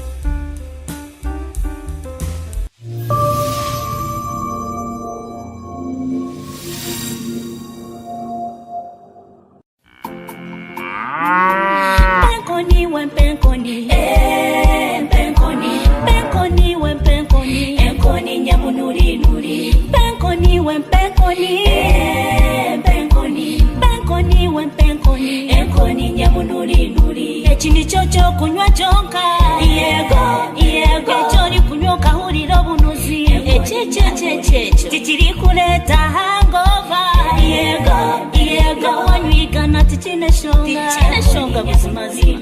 Abashija mujekwate, abakazaho mutarugaho, nehamano eho businje, iwe just gitumye butumya. Penkoni abanya-Uganda mwena nimbanjura ekyokunywa ekiri amurembe ekinuzire ekibali kweta mpenkoni nokinywera aho ori kwendera aho ori hona eshaha yona tikineshonga nikikolebwa ba Stewart Trading Company Limited nikishangibwa mu maduka gona mu supermarkets gona okwetolora ihanga lyona hona hori gira bugizo ti mpenkoni bagikuhereho.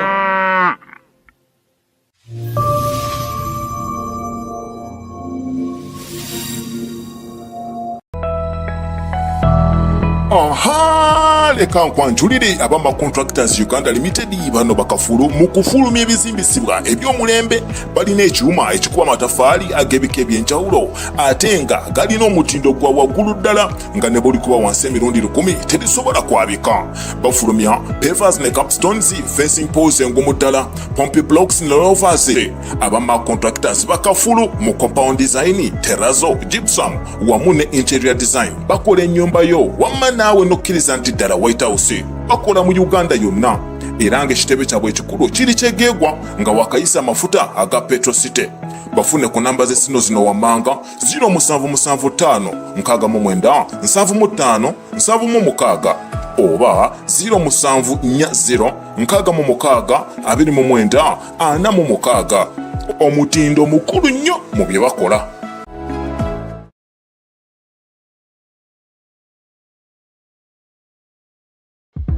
Welcome to Amax Suits Chegebwe. Planning a wedding, birthday, introduction, or family reunion, we have got you covered. Relax at our bar with both soft and hard drinks, perfect for every vibe. Unwind by the campfire, or dance the night away with our electrifying live band and disco. Our guest rooms are a true comfort zone with hot water, excellent toilets, and yes, chilled beds for a restful night. From serious meetings to joyful moments, we host them with all style and comfort. Join our Meet Carnival, Street Jam, or test your wits at Quiz Night. Need a peaceful moment? Our Lovers Park is made just for you. Find us in Chegwa Town Council, just 800 meters off the Kampala-Fort Portal Highway along Mpara Road. Visit Amax Suits today, where every moment becomes a memory. You can call us on 0778 790 322 or 039 4819 Amax Suits. Customer satisfaction, our purpose. For the past years, we are Taurus, preeminent, passionate, and committed channel dedicated to highlighting stories from our community across all major social platforms. We are warm, embracing, sometimes fun, and often surprising. We are available 24/7 on all streaming platforms. We exist to inspire, mobilize, and turn content into action. Our key success measure is not real income or audience, but social impact. As a public broadcaster, we aim to inform, educate, and entertain, but on this we add social impact. We know media can be a powerful force in all aspects of life, socially, economically, politically, and for the common good. We want to thank those who have moved this journey with us, who have contributed to our content and marketing support. Our commercial partners, we thank you, and to you, our followers, our family, thank you for watching CTV, your voice.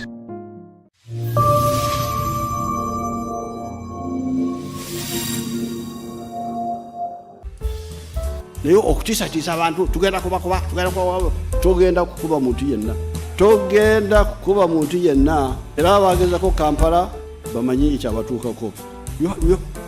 Tokkirizibwa wadde okunkanga obukanzi oba okuneewerera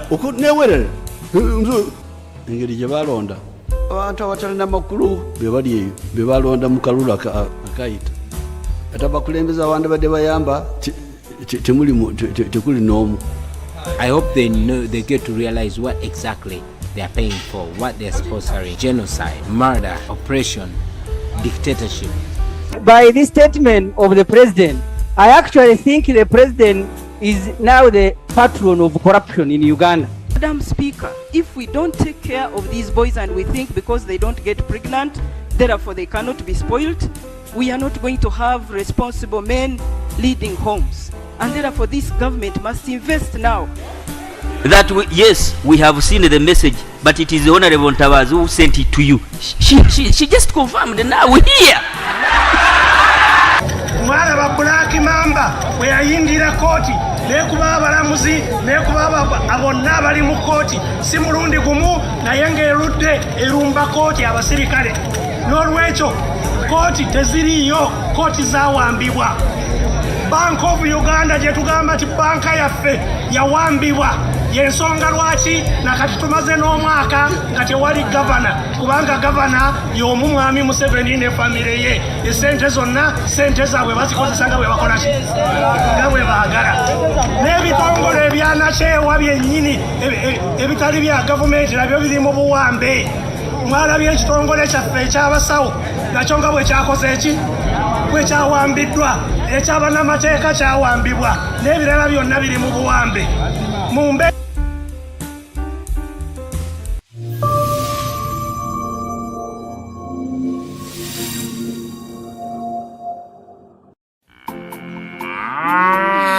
Kony, when Kony,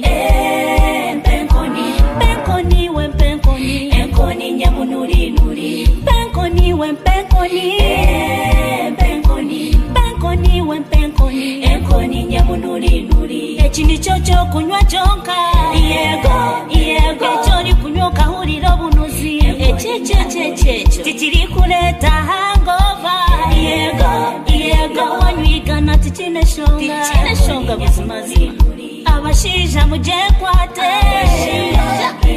Abakazao Mutaruga,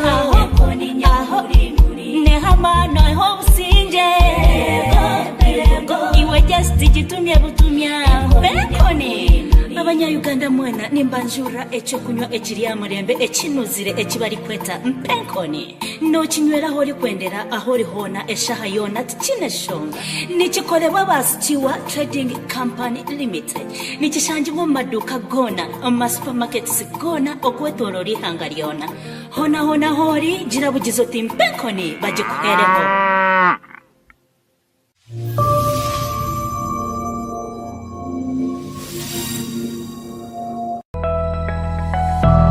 Aha, leka nkwanjulire abama Contractors Uganda Limited bano bakafulu mu kufulumya ebizimbisibwa eby'omulembe balina ekyuma ekikuba amataffaali ag'ebika eby'enjawulo ate nga galina omutindo gwa waggulu ddala nga ne buli kuba wansi emirundi 10 terisobola kwabika. Bafulumya pavers ne capstones, fencing poles engumu ddala, pompe blocks ne rovers.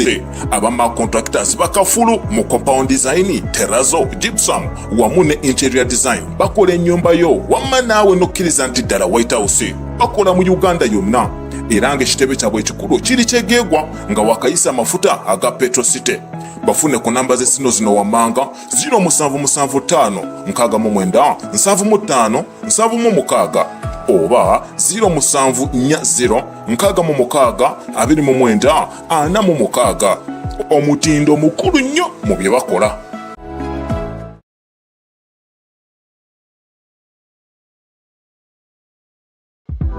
Welcome to Amax Suits Chegebwe. Planning a wedding, birthday, introduction, or family reunion, we have got you covered. Relax at our bar with both soft and hard drinks, perfect for every vibe. Unwind by the campfire or dance the night away with our electrifying live band and disco. Our guest rooms are a true comfort zone with hot water, excellent toilets, and yes, chilled beds for a restful night. From serious meetings to joyful moments, we host them with all style and comfort. Join our meet carnival, street jam, or test your wits at quiz night. Need a peaceful moment? Our Lovers Park is made just for you. Find us in Chegwa Town Council, just 800 meters off the Kampala-Fort Portal Highway along Mpara Road. Visit Amax Suits today, where every moment becomes a memory. You can call us on 0778-790-322 or 039-48-19517. Amax Suits, customer satisfaction, our purpose.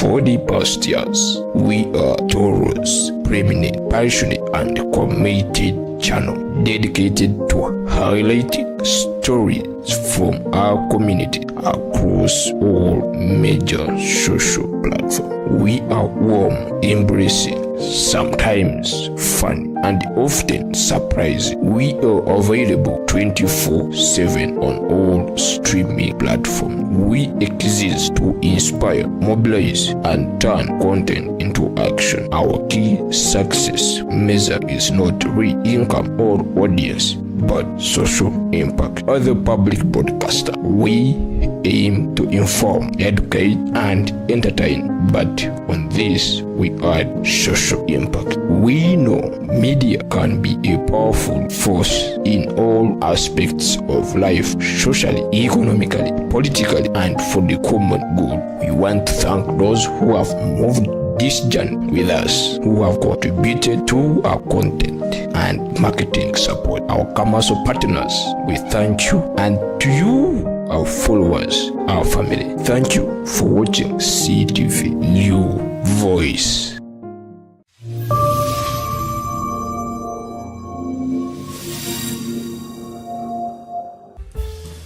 naye okutiisatiisa abantu tugenda togenda kukuba muntu yenna, togenda kukuba muntu yenna, era abagezako Kampala bamanyi ekyabatuukako. Tokkirizibwa wadde okunkanga obukanzi oba okuneewerera engeri gye balonda abantu abatalina makulu be bali eyo be balonda mu kalulu akayita ate abakulembeza abandi badde bayamba tekuli n'omu. I hope they get to realize what exactly they are paying for, what they are sponsoring: genocide, murder, oppression, dictatorship. By this statement of the president, I actually think the president is now the patron of corruption in Uganda. Madam Speaker, if we don't take care of these boys and we think because they don't get pregnant, therefore they cannot be spoiled, we are not going to have responsible men leading homes. And therefore this government must invest now. That yes, we have seen the message, but it is the Honorable Ntabazi who sent it to you. She just confirmed, and now we're here. Mwana ba Black Mamba we ayindira koti nekuba abalamuzi nekuba abonna abali mu koti si mulundi gumu naye ng'erudde erumba koti abasirikale. N'olwekyo koti teziriyo, koti zawambibwa. Bank of Uganda gye tugamba ti banka yaffe yawambibwa. Yensonga lwaki nakati tumaze n'omwaka nga tewali gavana, kubanga gavana y'omu mwami Museveni ne famire ye. Esente zonna sente zaabwe bazikozesa nga bwe bakola ki nga bwe baagala. N'ebitongole ebyanakyewa byennyini ebitali bya gavumenti nabyo biri mu buwambe.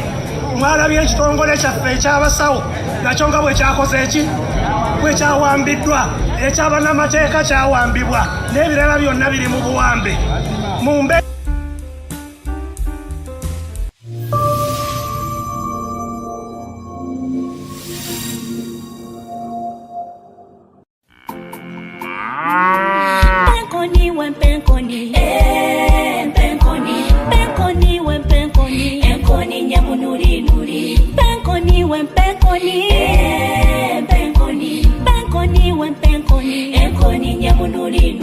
ekindi kyo kunywa kyonka yego ekyoli kunywa okahulira obunuzi ekyekyo tikiri kuleeta hangova yego wanywigana tikine shonga buzimazima. Abashiija mugyekwate abakazi aho mutarugaho nehamano eho obusinge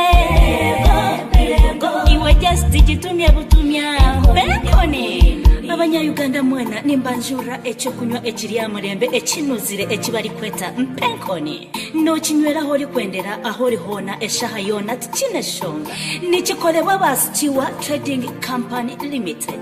Nikishanjibwa mu maduuka gona mu supermarkets gona okwetolora ihanga lyona. Hona holi gira bugizo ti Kony bagikuhereho.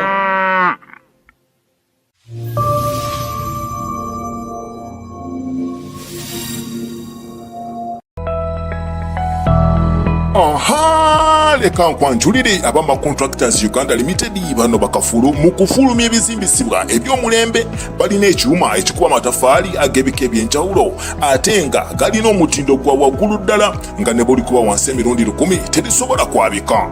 Bafulumya pavers ne capstones, fencing poles engumu ddala, pompe blocks ne rovers. Abama Contractors bakafulu mu compound design, terrazzo, gypsum wamu ne interior design. Bakola ennyumba yo wamma naawe nokkiriza nti ddala White House. Bakola mu Uganda yonna era ng'ekitebe kyabwe ekikulu kiri kyegeegwa nga wakayisa amafuta aga Petro City. Bafune ku namba z'essino zino wammanga 0775 69 75 76 oba 0740 66 29 46. Omutindo mukulu nnyo mu bye bakola.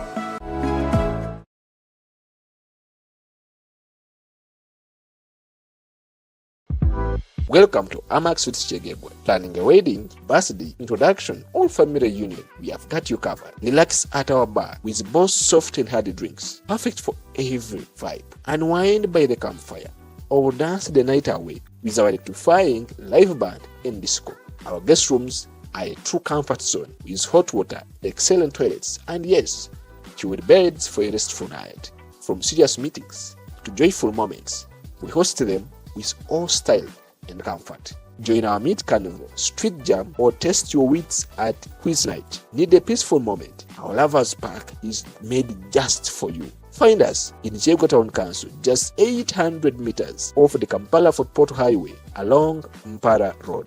Visit Amax Suits today, where every moment becomes a memory. You can call us on 0778 790 322 or 039 48 19 517. Amax Suits, customer satisfaction, our purpose. For the past years, we are Taurus, preeminent, passionate, and committed channel dedicated to highlighting stories from our community across all major social platforms. We are warm, embracing, sometimes fun, and often surprising. We are available 24/7 on all streaming platforms. We exist to inspire, mobilize, and turn content into action. Our key success measure is not real income or audience, but social impact. As a public broadcaster, we aim to inform, educate, and entertain, but on this we add social impact. We know media can be a powerful force in all aspects of life, socially, economically, politically, and for the common good. We want to thank those who have moved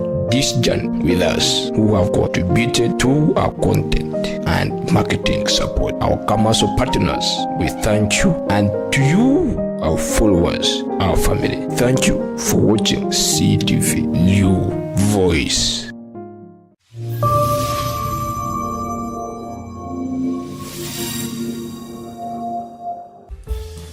Leo okutisatiisa abantu tugenda togenda kukuba muntu yenna. Togenda kukuba muntu yenna. Era abagezako Kampala bamanyi ekyabatuukako. Tokkirizibwa wadde okunkanga obukanzi oba okuneewerera. Engeri gye balonda abantu abatalina makulu be bali eyo be balonda mu kalulu akayita. Ate abakulembeza abantu badde bayamba tekuli n'omu.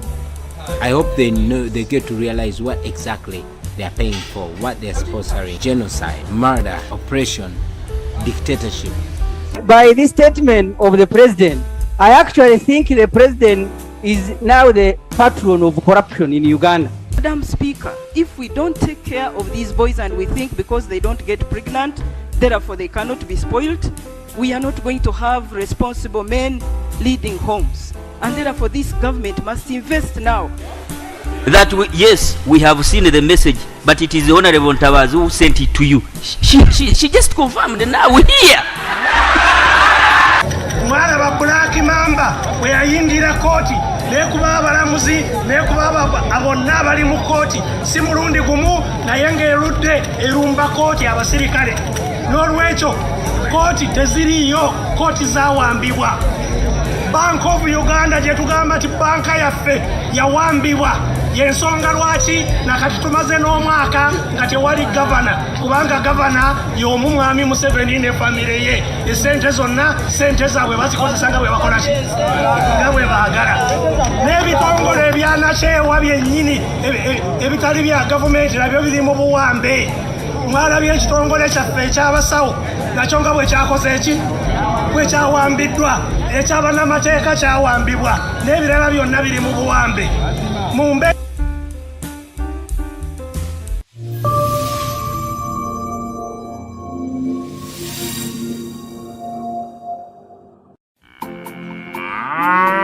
Penkoni wen penkoni, penkoni, penkoni wen penkoni, enkoni nyamunuri nuri. Penkoni wen penkoni, penkoni, penkoni wen penkoni, enkoni nyamunuri nuri. Ekindi chocho kunywa chonka, yego, yego. Echoni kunywa kahulira obunuzi, echechechechecho. Tichiri kuleta hangover, yego, yego. Wanyigana tichine shonga buzimazi.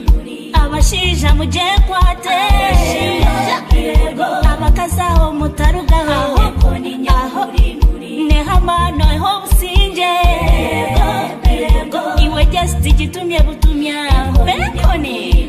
Abanyayuganda Uganda mwena nimbanjura ekyokunywa ekiryamulembe ekinuzire ekibali kweta mpenkoni n'okinywera aho oli kwendera aho oli hoona eshaha yoona tikineshonga nikikolebwa ba Stewart Trading Company Limited nikishangibwa mu maduuka goona mu supermarkets goona okwetooloola ihanga lyona hona hori gira bugizo ti mpenkoni bagikuhereho.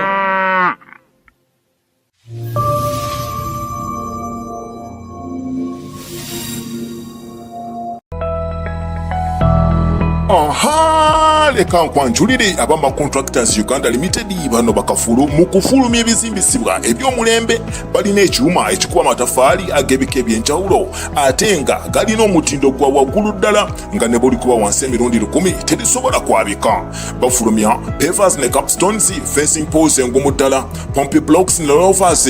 Abama Contractors bakafulu mu compound design, terrazzo, gypsum wamu ne interior design. Bakola ennyumba yo wamma naawe nokkiriza nti ddala White House bakola mu Uganda yonna era ng'ekitebe kyabwe ekikulu kiri kyegeegwa nga wakayisa amafuta aga Petrocity. Bafune ku namba z'essino zino wammanga 0779-75-75-76 oba 0740-66-29-46. Omutindo mukulu nnyo mu bye bakola.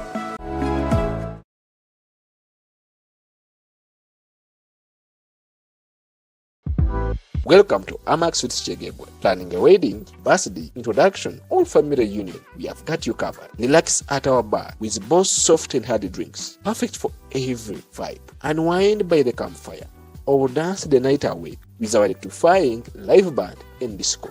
Our guest rooms are a true comfort zone with hot water, excellent toilets, and yes, chilled beds for a restful night. From serious meetings to joyful moments, we host them with all style and comfort. Join our Meet Carnival, Street Jam, or test your wits at Quiz Night. Need a peaceful moment? Our Lovers Park is made just for you. Find us in Chegwa Town Council, just 800 meters off the Kampala-Fort Portal Highway along Mpara Road. Visit Amax Suits today, where every moment becomes a memory. You can call us on 0778-790-322 or 039-48-19517. Amax Suits, customer satisfaction, our purpose.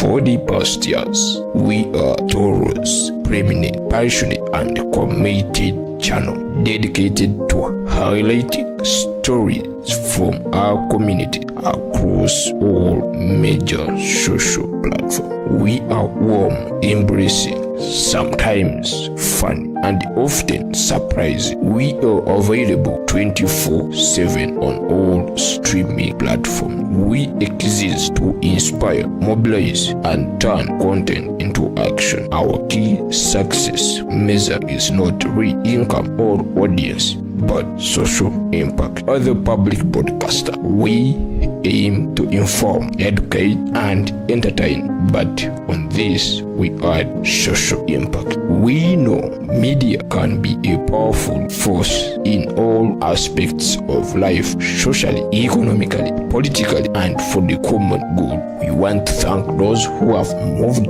this journey with us, who have contributed to our content and marketing support. Our commercial partners, we thank you, and to you, our followers, our family, thank you for watching CTV, your voice.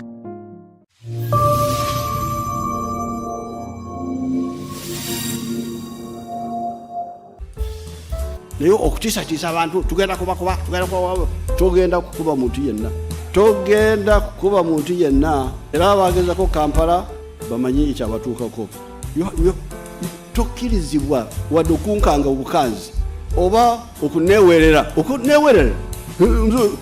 engeri gye balonda abantu abatalina makulu be bali eyo be balonda mu kalulu akayita ate abakulembeza abandi badde bayamba tekuli n'omu. I hope they get to realize what exactly they are paying for, what they are sponsoring: genocide, murder, oppression, dictatorship.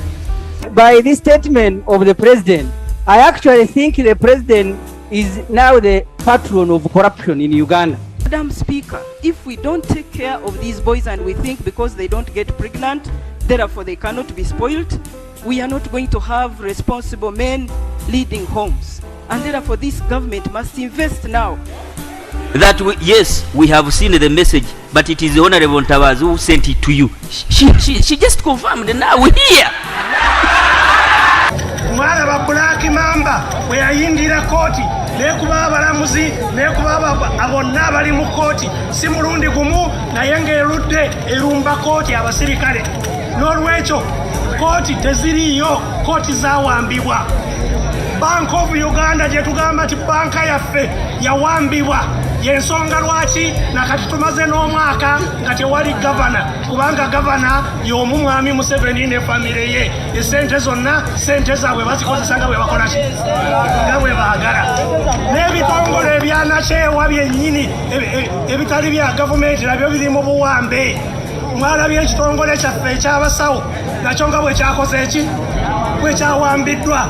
Ekyabannamateeka kyawambibwa, n'ebirala byonna biri mu buwambe. Mumbe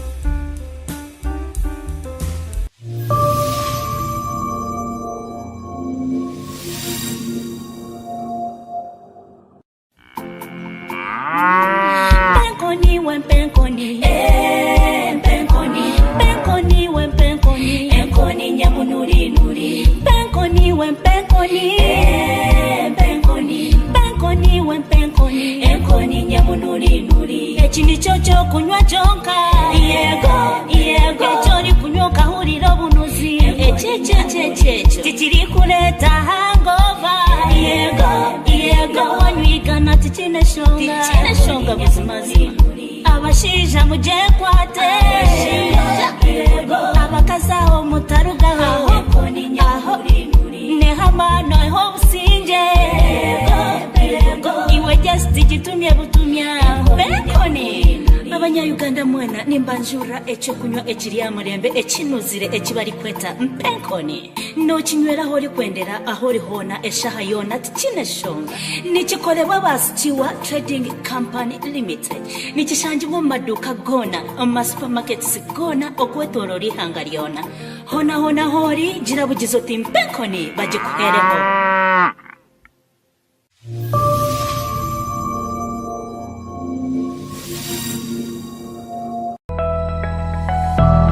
Aha, leka nkwanjulire abama Contractors Uganda Limited bano bakafulu mu kufulumya ebizimbisibwa eby'omulembe balina ekyuma ekikuba amataffaali ag'ebika eby'enjawulo ate nga galina omutindo gwa waggulu ddala nga ne buli kuba wansi emirundi 10 terisobola kwabika. Bafulumya pavers ne capstones, fencing poles engumu ddala, pompe blocks ne rovers. Abama Contractors bakafulu mu compound design, terrazzo, gypsum wamu ne interior design. Bakola ennyumba yo wamma naawe nokkiriza nti ddala White House. Bakola mu Uganda yonna era ng'ekitebe kyabwe ekikulu kiri kyegeegwa nga wakayisa amafuta aga Petrocity. Bafune ku namba z'essino zino wammanga 0775 69 75 76 oba 0740 66 29 46. Omutindo mukulu nnyo mu bye bakola.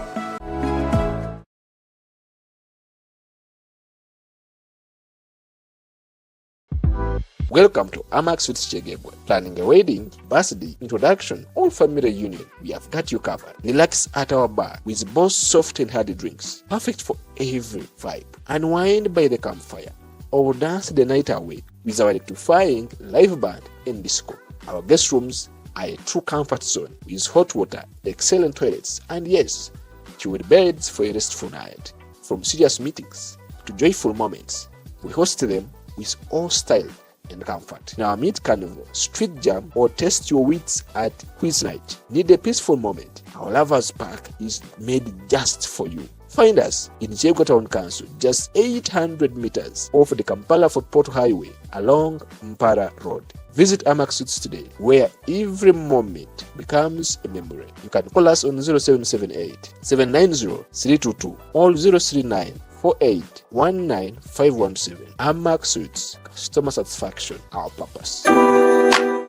For the pastors, we are Taurus, preeminent, passionate, and committed channel dedicated to highlighting stories from our community across all major social platforms. We are warm, embracing, sometimes fun, and often surprising. We are available 24/7 on all streaming platforms. We exist to inspire, mobilize, and turn content into action. Our key success measure is not real income or audience, but social impact. As a public broadcaster, we aim to inform, educate, and entertain, but on this we add social impact. We know media can be a powerful force in all aspects of life, socially, economically, politically, and for the common good. We want to thank those who have moved this journey with us, who have contributed to our content and marketing support. Our commercial partners, we thank you, and to you, our followers, our family, thank you. Is going to be sentenced. Nobody will be sent to prison. And I state this with sadness that nobody is going to get reparations for any of the suffering they went through. Even though they do confirm the charges, it's not going to be, Joseph Kony is not going to be tried for them. If at some point he is arrested and brought to this court, and I doubt that will ever happen, because at the moment Uganda itself wants to initiate proceedings against him. But if ever he is brought to this court, then he has the right to request for a trial again so that the court can actually come out with the ruling. For all the people who have suffered,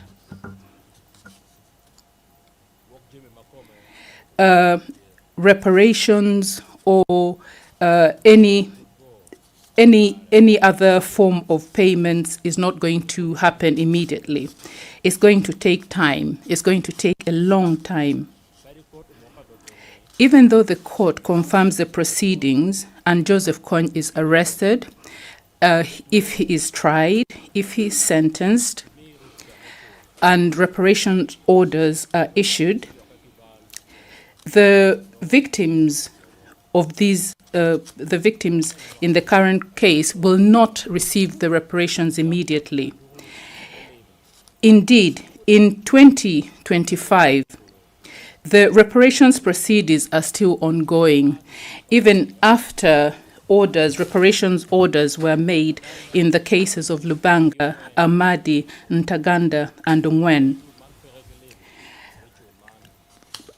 Moreover, the trust fund does not have the money to pay for the reparations where reparations orders have been made. We, the people of Uganda, know that we are still waiting for the reparations proceedings from the Dominic Ongwen case. We have to remember that the confirmation charges is only a small part of these proceedings. Joseph Kony, they're still looking for him. He's still out at large. There's a warrant of arrest against him, but he's not been arrested. But if the person is not here, if the person is not present, then these proceedings are just going to end without going any further. Most of the people in Uganda are listening to how the proceedings are going. They are waiting for witnesses to come forward. This is not going to happen. Confirmation charges in other cases are for somebody who is leading the proceedings, but from the prosecutor. But in this case, it is the court has to hear from the prosecutor and from the defense. But without any other proceedings, nothing will go further. With respect to these proceedings, the prosecution has not found any information to continue with these proceedings.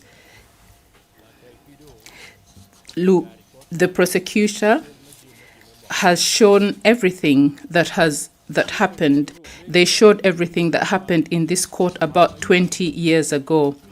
These things show our brothers and sisters in northern Uganda who were suffering, who had emotional and psychological problems. And we have a feeling that showing these pictures, showing these photos that the prosecutor has shown will cause more harm. It will re-traumatize them because they are seeing their relatives, they are seeing their brothers, they are seeing their sisters. This will cause them post-traumatic disorder. This is going to be shown to people, and anybody who wants to watch these photos or the pictures that were shown by the prosecutor will be able to see them again.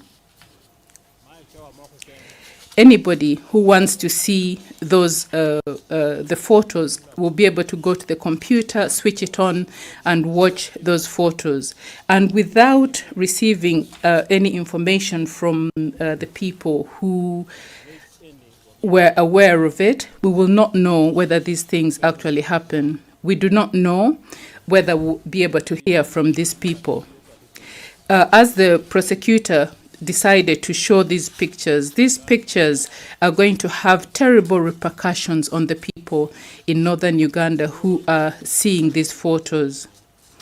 We should be aware that these proceedings are going to take a very short time for things that happened for a very long time. The people who suffered, the people that the lawyers in this court are alleging suffered from harm are only 5,795.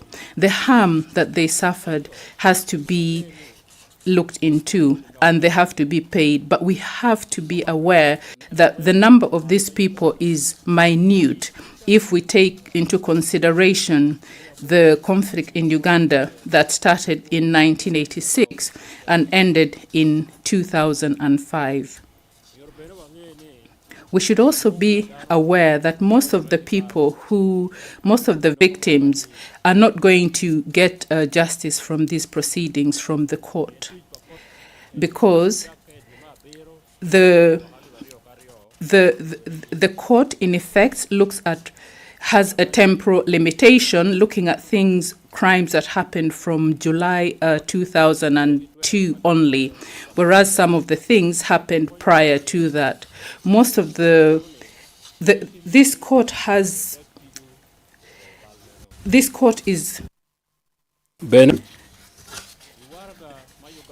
In the letter that Uganda sent to this court, Uganda did not say that it does not have any interest or that it is not able to try Joseph Kony, but Uganda asked the court to help it to arrest Joseph Kony with the help of the Americans and other African countries. It took 20 years and Joseph Kony has not yet been arrested to date. Right now, the prosecutor would like to show that the current proceedings are going to enable him to arrest. Does the prosecutor think the current proceedings are going to enable him to arrest Joseph Kony? If it took 20 years before Joseph Kony was arrested, does he think that he is in a position to arrest Joseph Kony right now? This is a really important question. As somebody who comes from northern Uganda and someone who grew up during the conflict and somebody who is also part of the proceedings, the traditional proceedings that are going on in Acholi, to ensure that those people who are coming back home are welcomed, and throughout the duration of the conflict that happened in northern Uganda, but not only from 2002 to 2003. To date, we have not yet received any information as to why the court is continuing with these proceedings. why has the court decided to open and restart these proceedings, and only part of the proceedings, when this actually relates to a minority of the people who, a minority of the perpetrators living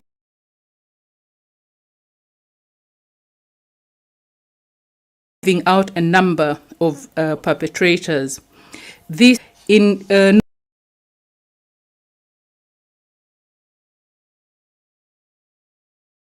Northern Uganda with other people. They have forgiven or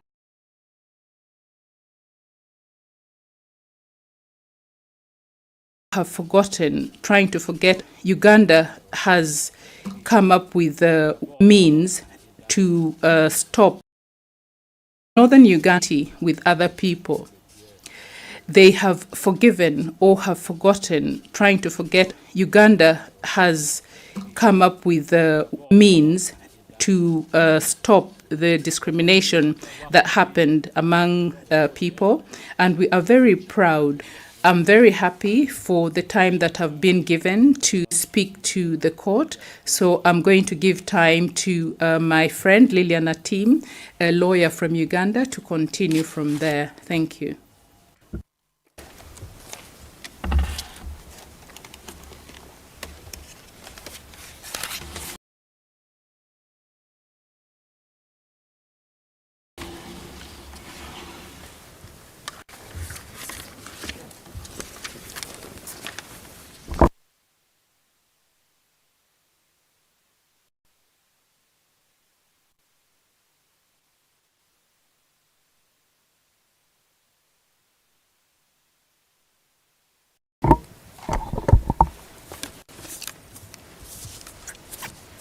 Your Honours, it's a great privilege and honour to appear before you today to address questions of such importance to my country, particularly to the communities of Northern Uganda. Excuse me. You've heard from my colleague Boris from the north. I am from the Teso region, but I'll address this court in English. In my brief remarks, Your Honours, I wish to highlight the broader context of these confirmation proceedings and how their outcome could impact on the overreaching process of transitional justice that we have painstakingly built in Uganda for Uganda. Under the Rome Statute and international law, the primary responsibility for investigating crimes committed in Uganda rests entirely with the national authorities. This responsibility aligns with the broader needs of transitional justice, which can only be accomplished by Ugandans themselves. Over the last 20 years, Ugandans have done both. They have investigated the alleged LRA crimes and have also implemented broader reconciliation strategies. Ugandans have done this by passing the International Criminal Act of 2010, which incorporates all the Rome Statute crimes into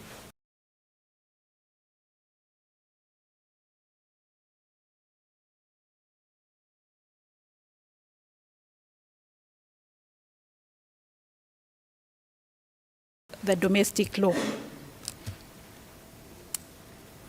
This followed the establishment of the International Crimes Division of the High Court of Uganda in 2008, specifically mandated to hear international crimes and terrorism crimes. The ICD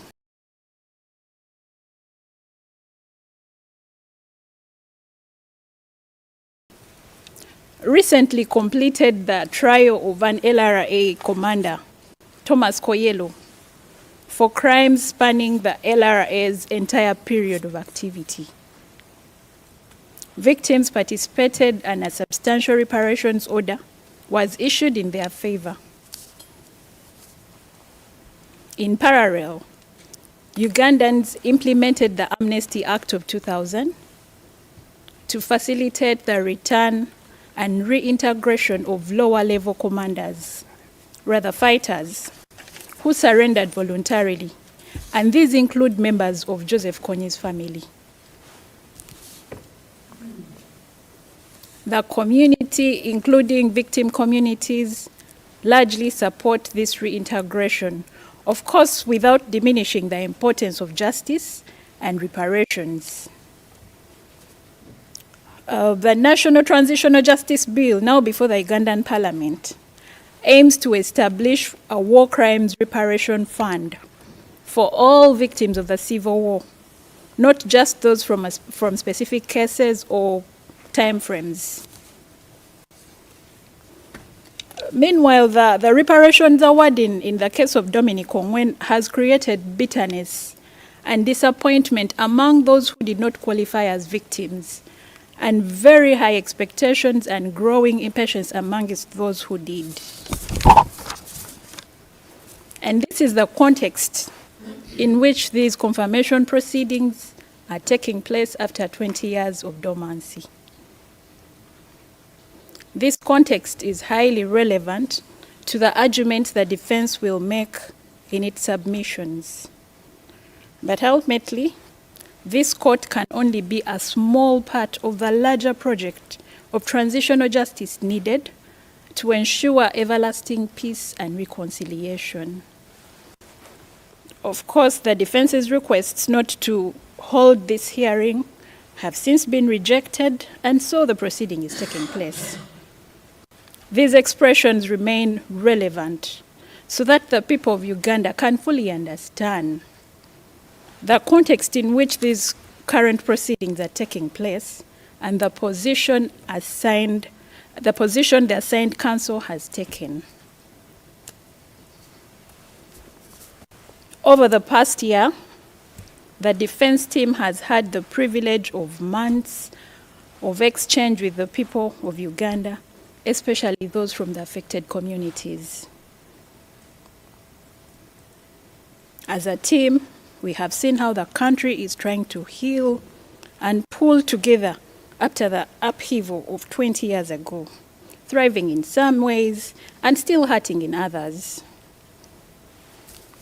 From our filings, we have met political leaders, cultural and religious leaders, victim groups, NGOs, judges, lawyers, returnees, and many ordinary people.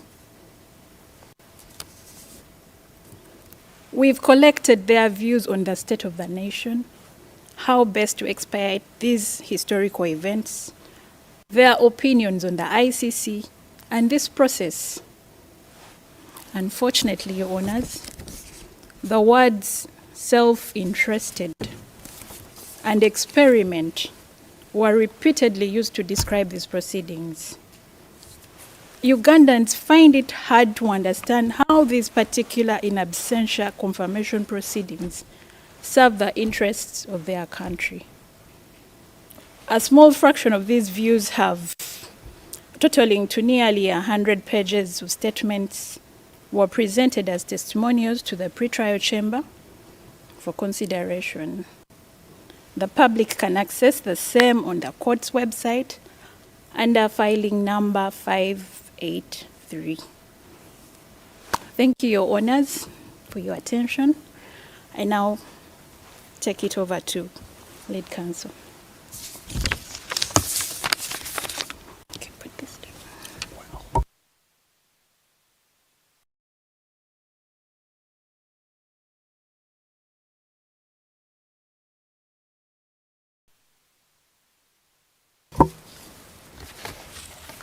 Prior to my appointment, these hearings had been scheduled for October of 2024.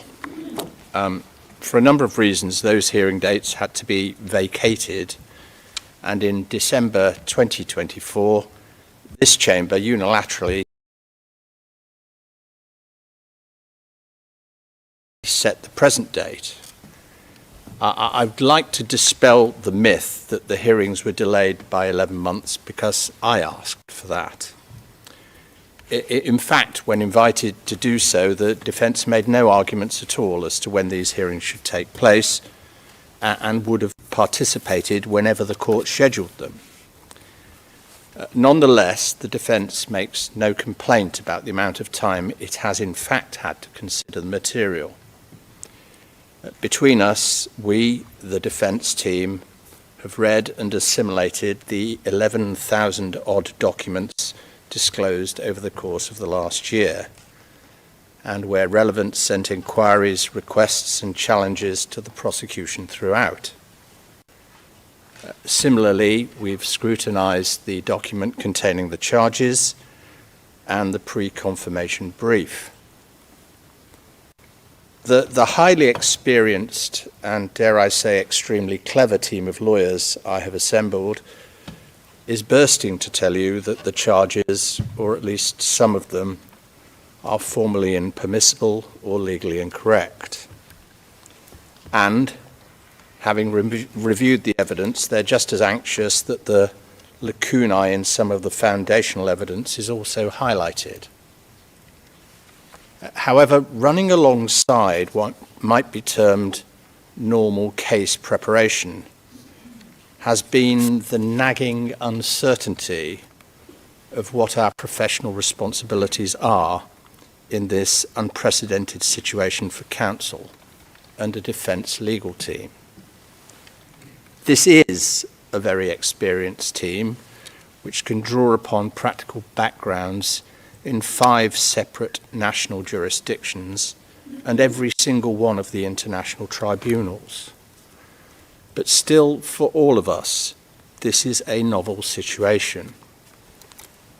The same soul-searching questions dogged our every decision along the way.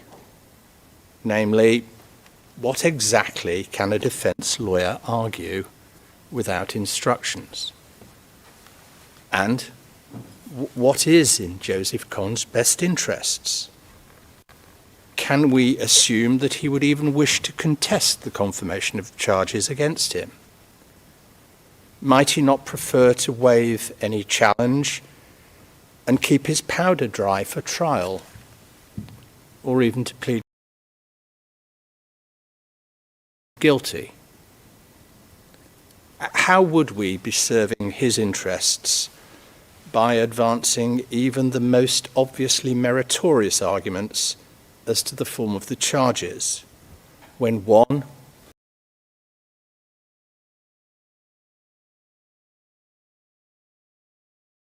indeed probably the most likely outcome of any such challenge, would be an adjournment to permit the prosecution to amend accordingly, thereby tightening and strengthening the case against him?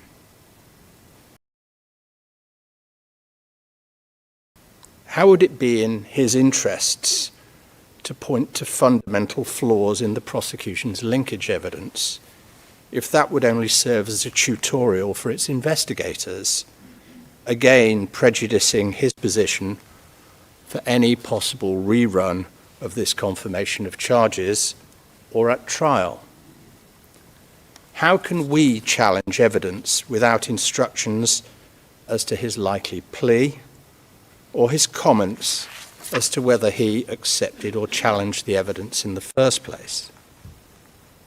And then again, there is the ancillary point of how such an approach would be strategically consistent with the stance we have previously taken as to these proceedings, and our concurrent reluctance to appear to provide a template or precedent for how such proceedings might be conducted in the future. Thus, in due course, you may find our submissions will be limited to issues of process and remedy, which we are comfortable fall within our professional and ethical mandate and cause no prejudice, real or potential, to the absent Joseph Kony. On this, we will expand in due course in our submissions.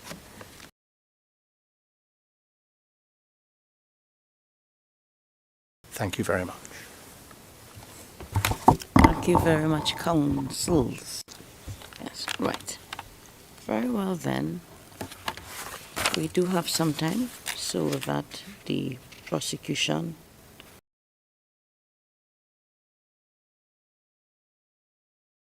can begin their submissions on the merits until 1 p.m.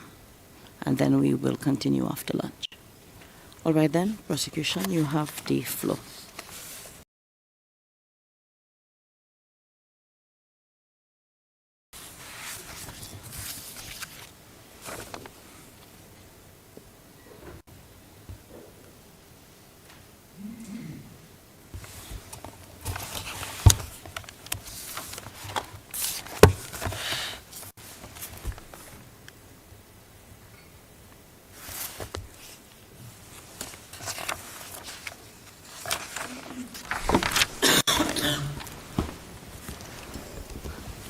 Madam President, Your Honors, my name is Leonie von Braun, and I will begin the prosecution's merit presentations now. Our submissions by the prosecution team will follow mainly in the order of our document containing the charges, with a few exceptions, as you will see. I, for my part, in the following half hour, will deal with the question why we have charged Mr. Kony pursuant to Article 25(3)(a as an indirect co-perpetrator, relevant to counts 1 to 29, and in the alternative for ordering and inducing these crimes.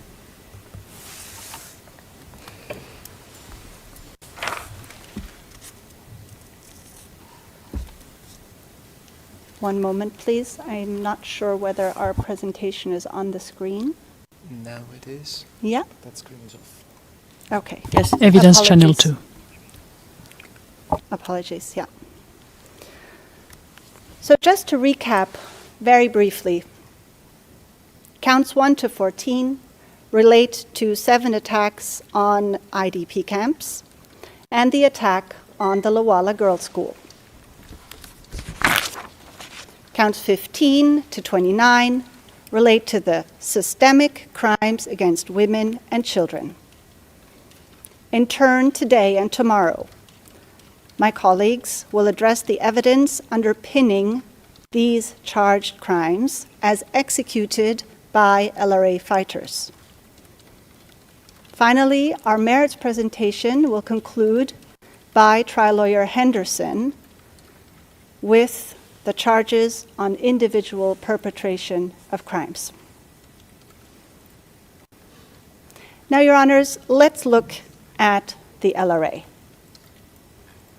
Mr. Kony and LRA commanders could rely for the obedience in the execution of their orders to commit the charged crimes on a reliable pool of persons, the LRA fighters under their control. Kony used the LRA to subjugate the will of its fighters who executed the crimes. The LRA fighters functioned as tools, and accordingly, Your Honors, their conduct is attributable to Mr. Kony. The evidence shows that he was the uncontested leader of the LRA. Witnesses with knowledge of the internal structure refer to him variously as the overall leader, chairman, president, chief commander.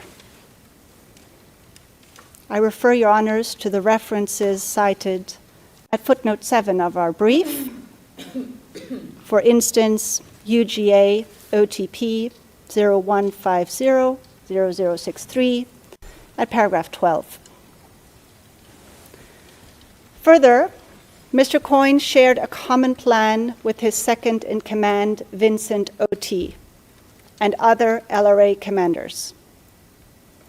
And what is it these men wanted to achieve? As demonstrated by the sequence of events charged in this case, the LRA co-perpetrators wanted to attack civilians in northern Uganda, whom they perceived as their enemies, because they believed them to support the government, a government the LRA was at war with. But they also wanted to sustain the LRA, including by abducting thousands of women and children. The charged crimes were all executed through the organized and hierarchical apparatus of power that was the LRA. Control Altar was a governing body and a type of LRA headquarters. It included posts like Army Commander, Deputy Army Commander, Chief of Staff. Those who operated LRA radio communications were also stationed there.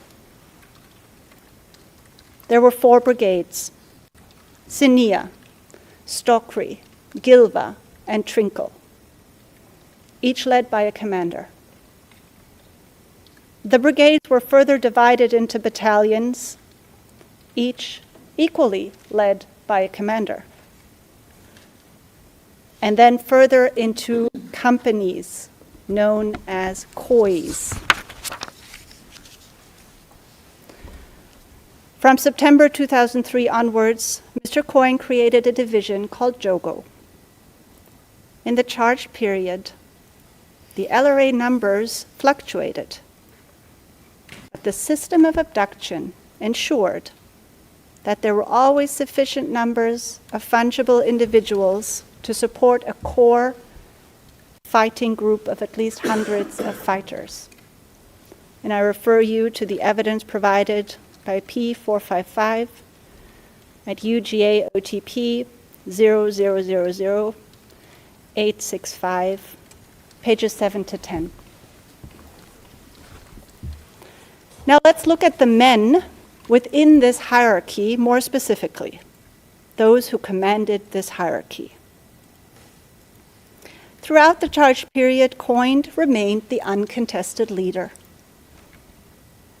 Vincent O.T. was his deputy and vice chairman. He died November 2007. The command of the brigades changed over time by reason of promotion, demotion, opportunity, or death.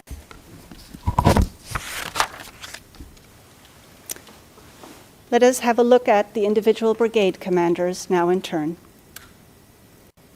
Until his death in late 2003, Charles Tabule was first in charge of Stokri Brigade and then became division commander. The prosecution alleges that Kony coordinated with Tabule on the abduction of the schoolgirls from Lawala Girls' School in June 2003. Buk Abudema was brigade commander of Gilva Brigade, then Sinia, then Stokri Brigade, then division commander. The prosecution alleges in particular his involvement in the attack on the Abok IDP camp. Dominique Ongwen, the convicted co-perpetrator, succeeded Abudema as brigade commander of Sinia Brigade. He was promoted by Mr. Kony on 4th March 2004, and I refer you to UGA OTP 0061 0002 at 0122. Ochan Bunya was brigade commander of Gilva. Charles Capera was in charge of Stokri Brigade, Sinia, and then Trinkle Brigade. The prosecution also alleges his involvement in the Lawala attack.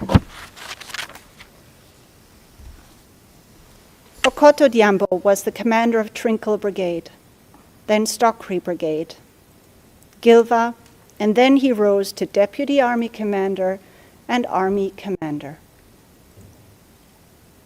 Lakati was a Major General in Sinia Brigade. He then served as Deputy Chief of Staff and then Chief of Staff. And the prosecution alleges his involvement, for instance, in the attack on Pajula IDP camp but he was also involved in weapons distribution for Mr. Kony. UGA OTP 0000865, pages 1 to 5. Jimmy Ochiti was a colonel and chief of personnel in Control Altar. Nyeko Yadin was a chief of staff and army commander until his death in 2004. And finally, Your Honors, Raska Lukuya is counted by the prosecution among the LRA's top commanders.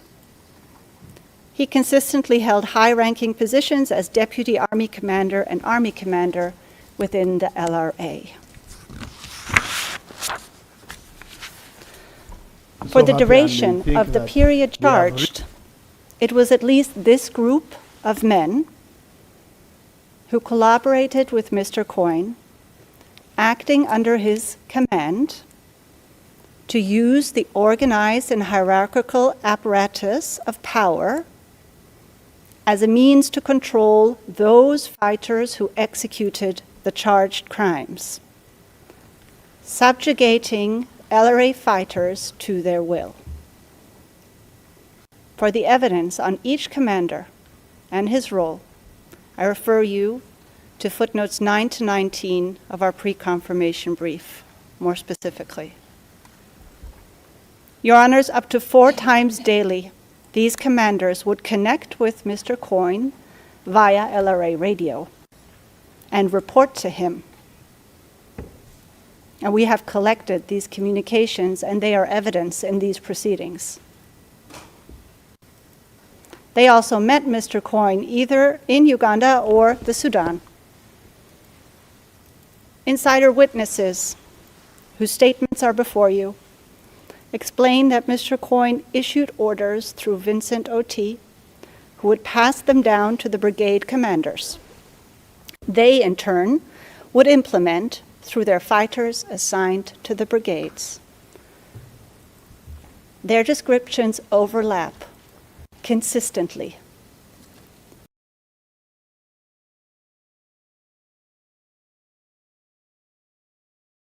Each describing similar behaviors over the charged period.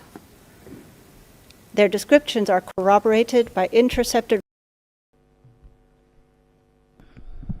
Thank you, Right Honourable Speaker. Right Honourable Speaker, I want to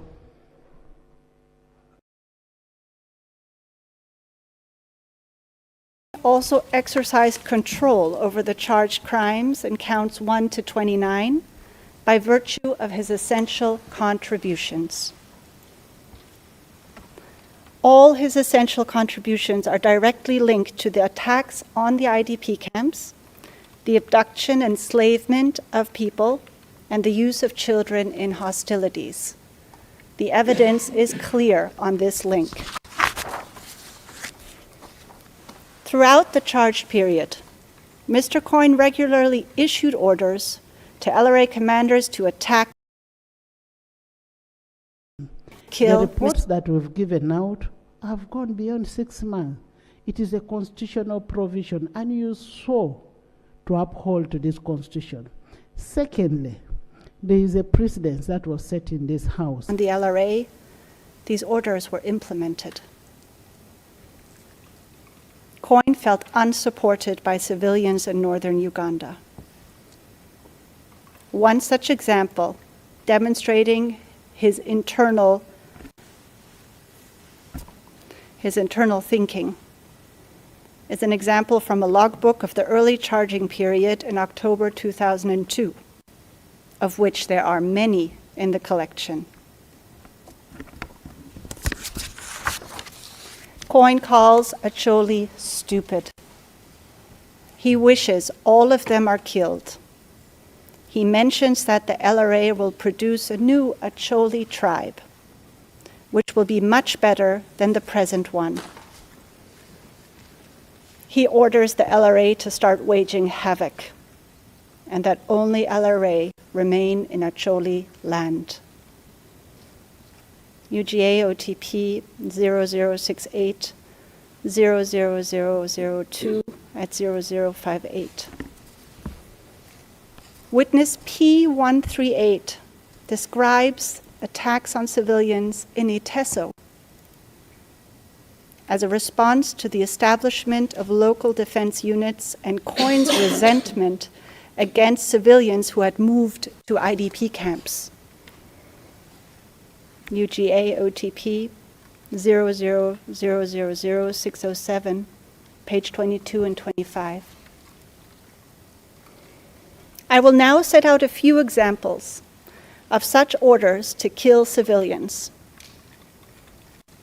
The underlying evidence of these orders is summarized at paragraph 18 of our confirmation brief. The first examples are from early to late 2002.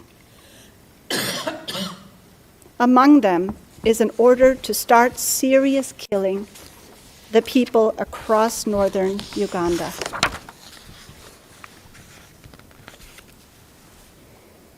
This conduct continues in 2003. For instance, Mr. Kony instructs OT to attack Gulu, Kitgum, Lira, and Pader. Still in 2003, Kony begins to target also the Lango and Iteso regions more specifically. He instructs schools and universities to be attacked and students killed. Commanders are to hit Lango areas mercilessly and then proceed to Teso. On account of such orders to Tabule and Oti, the Lawala Girls' School is attacked on 24th June 2003. You will hear more of this later on today. Pajule IDP camp is attacked on 10th October 2003. My colleague will address that later on today. The orders continue, and so do the LRA's attacks throughout 2003 and 2004. I wish to concentrate a moment on Mr. Kony's actions in relation to the Abia attack on 24th February 2004, which is emblematic of his criminal behavior. Prior to the attack, Mr. Kony reiterated his orders to attack and kill civilians. On 23rd January 2004, he is recorded to have said, and I quote from the logbook, "Let Odhiambo go and kill Langi tribes from the old to the kids." UGA OTP 0254 4143 at 4208 4209. Okot Odhiambo, Stockery Brigade Commander, then instructed his subordinates to proceed to Abia IDP camp and to kill everyone there, both soldiers and civilians, to burn the houses, including with people inside. And that is what they did. Kony was so pleased with Odhiambo that he ordered him to conduct an even larger attack. I refer you to several logbook entries. For example, UGA OTP 0061002 at 0047,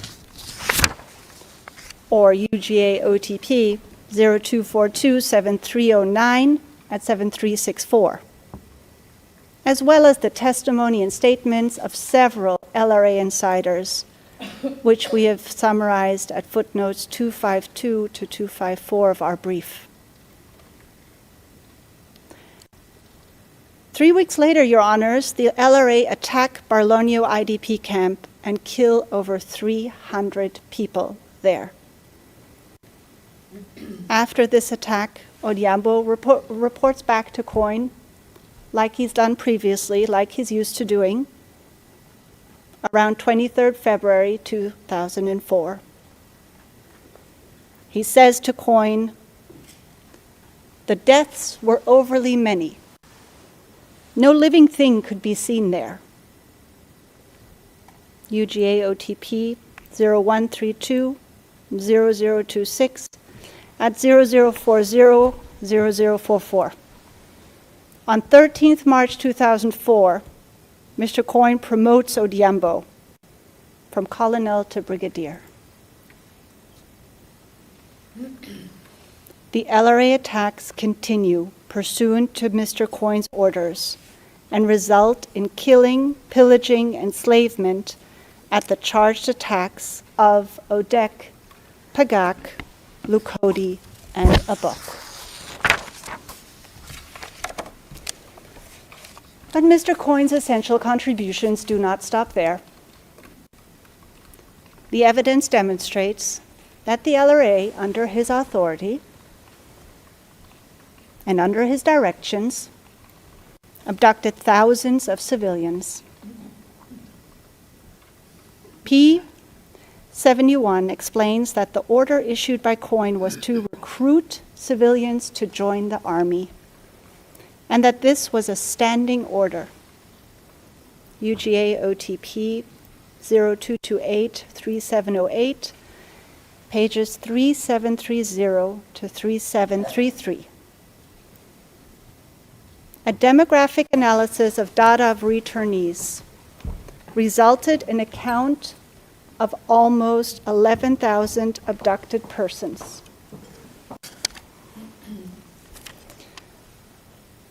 On your screens, you find an excerpt of the results of the otherwise confidential report.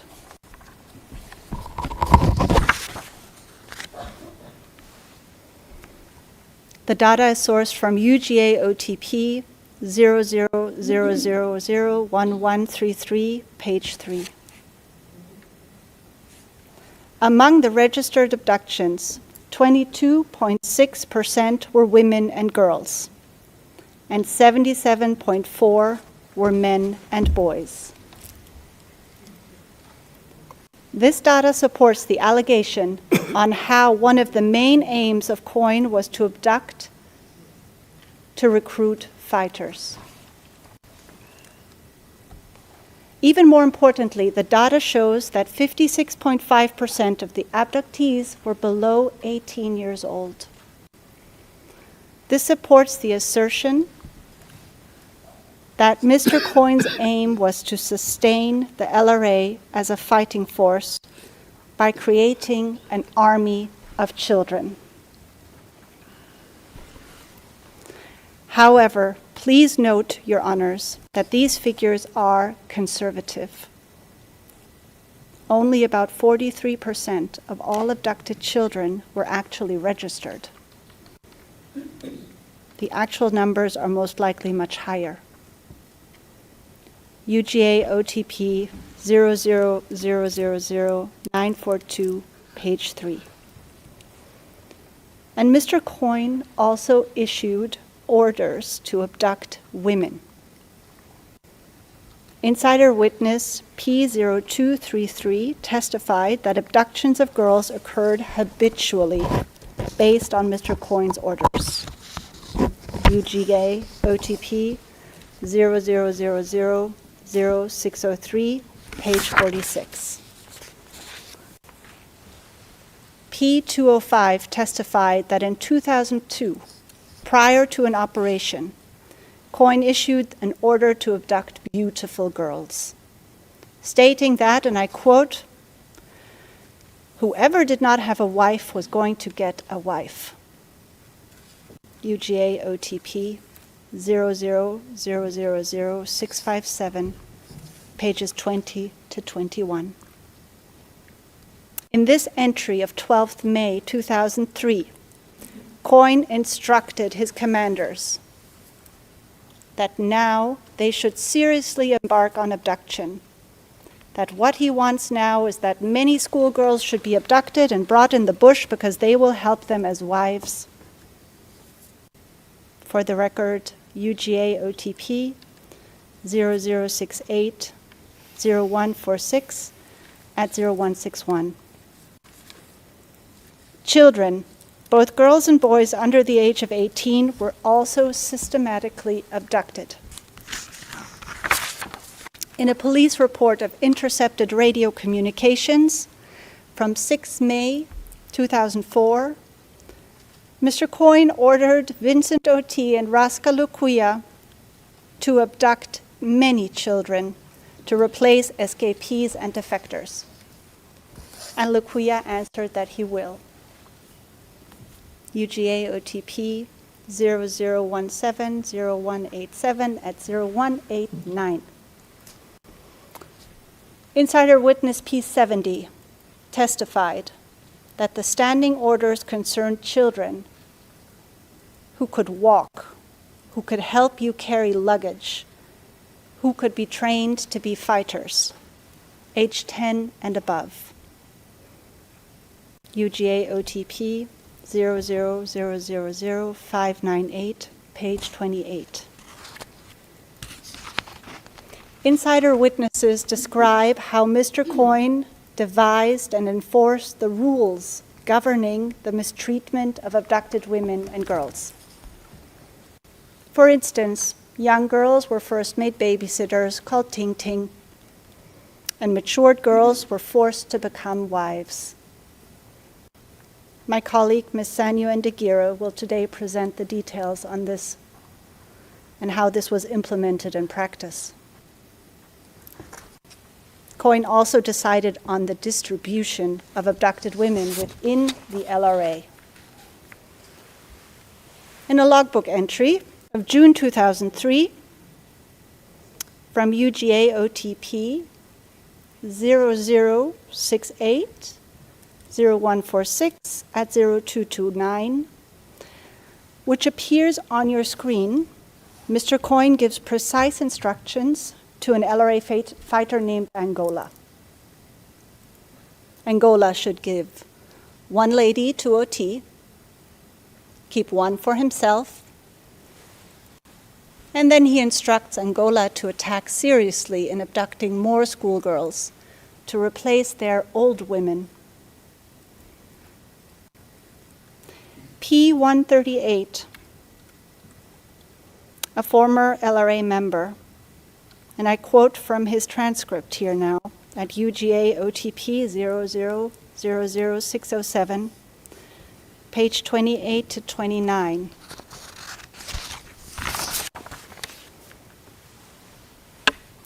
If you refuse to go to a particular husband, that means that you do not want to live.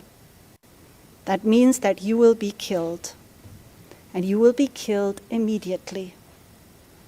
So you make the decision. Do I want to live or do I want to die? And Your Honors, Mr. Kony led by example. The evidence shows that he made abducted children into his own escorts. I refer you to P23 at UGA OTP 01500063 at 0066 and 0070. Witnesses describe that he forced many women to become his wives. We have summarized this evidence at paragraph 56 of our brief, but you will hear more about the extent of this practice later on today. Mr. Kony and LRA commanders exercise control through a violent disciplinary system, implemented especially against low-ranking LRA members. Punishments for breaking LRA rules were immediate and brutal. They included beating, whipping, stabbing. And again, low-ranking LRA members were, in general, abducted children. The punishment for trying to escape was often death. P172 testified that Kony himself would tell them, "If you try to escape, I will kill you." The witness states that Kony would have his informants everywhere in the LRA, and that's why everyone was scared. UGA OTP 0000962, pages 12 to 13. the punishments extended to the abducted children. They were subjected to excruciating beatings, sometimes for little else than dropping food. Kony issued orders on military attacks and operations. For instance, he ordered the TESO campaigns and put OT in charge. UGA OTP 0208-0146 at 0152. According to insider witnesses, he made orders on where to move on the front line via the radio, and then details were left to OT to communicate. UGA OTP 0220-0068 at 0074. Kony was promoting and demoting commanders. I gave the example of Odhiambo today, but there are other examples throughout our evidence. Logbook entries across the charge period show how the LRA commanders reported their loot from operations, including weapons, to each other and to Mr. Kony via radio regularly, and that Mr. Kony then weighed in on the distributions. An example is UGA OTP 0232-0234 at 244. Your Honors, when looking holistically at the evidence, there can't be any doubt. Mr. Kony commanded the LRA. He and his co-perpetrators used the apparatus of power that was the LRA to control their fighters, subjugating them to their will, and he exercised control by virtue of his own essential contributions, not only to the common plan, its implementation, but to the crimes. Kony acted with intent and knowledge, which you can see from his own statements, some of which we have presented here today. But overall, his conduct is also of such a nature that it could only have been undertaken intentionally. And this concludes my presentation, first part of the prosecution's presentation on the merits. And I thank you very kindly for your attention, and we shall move into the break then now. Thank you, Counsel.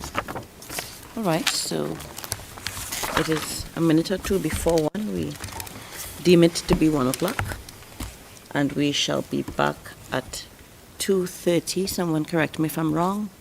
It's okay, yes, all right. So 2:30, right, when we shall continue hearing the prosecution case on its merits. All right then. All right, we will away.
We commend them for their patience and selfless service and sacrifice to the country. I like to observe that the least paid is the chairperson LOC1, who is paid only 10,000 shillings per month.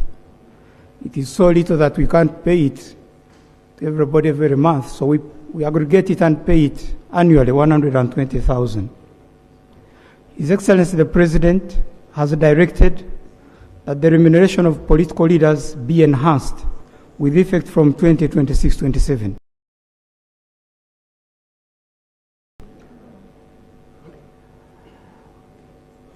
We are covering this, and on Monday this week, I presented the proposal to Cabinet. This is still being processed by Cabinet, and we shall keep the country informed of the results. Item number 3 was the issue of transport for top political leaders of local government. Right Honourable Speaker, the associations complained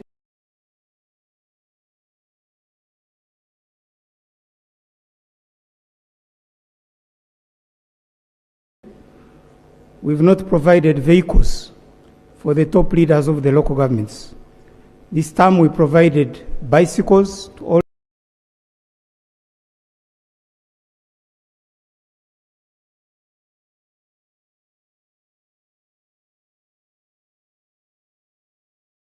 the LOC1 and LOC2s. We also provided motorcycles to the LOC3 chairpersons. And we've not been able to facilitate in terms of transport to the district and city and municipal leaders. Transport facilitation is necessary for mobility of the local government leaders to enable them execute their leadership responsibilities. The Local Governments Act, Schedule 3, makes transport duty facilitation for district chairpersons, city mayors, and municipal mayors mandatory.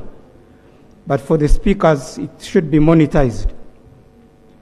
Government has procured brand new vehicles, Toyota double cabin pickups, for all district chairpersons, all city mayors, and all municipal mayors. The first batch of 90 vehicles will be in the country by the end of September this month. As I speak now, we have already received 45 of these vehicles. The last batch is expected not later than November 15th, 2025. We'd like to thank His Excellency the President, the Cabinet and Parliament, especially you, Right Honourable Speaker, for prioritizing appropriation of 35.2 billion shillings in the supplementary budget in April this year for this purpose. We are delivering, the chairpersons and mayors will get their vehicles.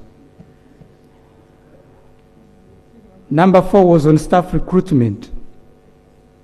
Right Honourable Speaker, the local government associations complained of inadequate staffing which was affecting service delivery.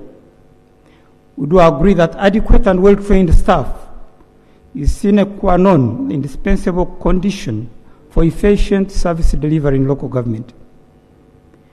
We'd like to observe, however, that there has been improvement in staffing in local government levels, including the cities, although we are not yet at 100%. Right Honourable Speaker, whereas we were at 52% in 2019, I have the evidence here showing that currently the staffing has improved to 70% generally. I can read you some of the critical posts. The district CDOs, Chief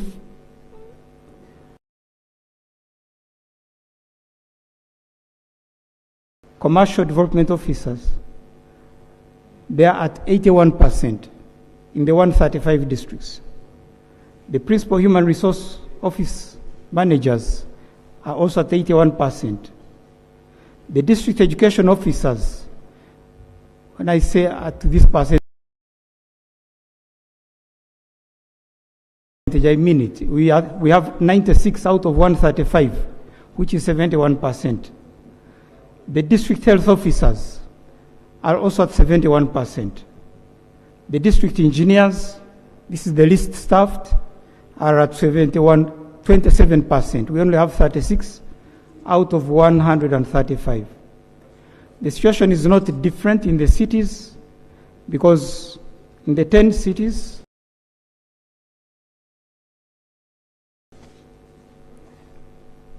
in terms of city health officer, we have 80%. Out of 10, we have 8 of them. In terms of principal human resource officer, we also at 80%. In terms of the city commercial officer, because this is in charge, especially important for trade, we are at 70%. The city engineers, again, we are not doing so well. We are at 50%. And the city physical planner at 30%. I beg to lay on table the statement summary of critical posts of local governments as at August 2025. Please lay. Right Honourable Speaker, the Ministry shall continue engaging Minister of Public Service and Minister of Finance, Planning and Economic Development to improve the wage bill of all local governments. Last week, the local government negotiation team, we have, in accordance with the Constitution, the conditional grants are negotiated between the local governments and the sector ministries. And that was done last week, and there was a negotiation with public service. We are aiming at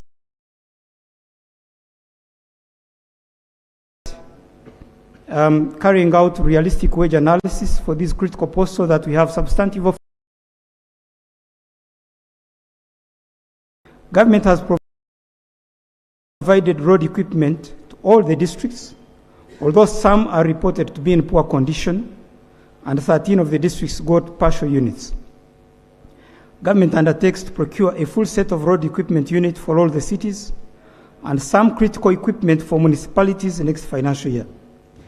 When I talk of the full set, I mean a grader, a wheel loader, a roller, a bowser, bump truck, tipper, and pickup.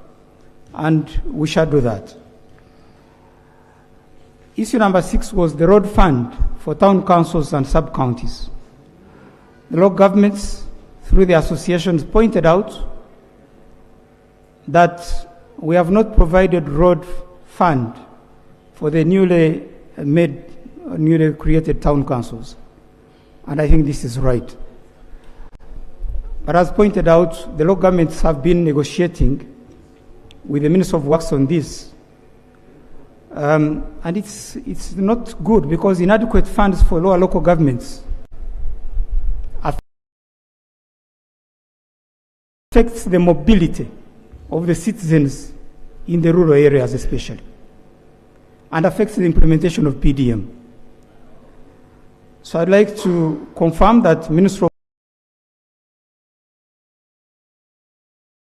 Works, I've talked to my colleague, Minister of Works and Transport, is committed to provide funds through the budget for road maintenance for all town councils and sub-counties in the next financial year. This is their undertaking.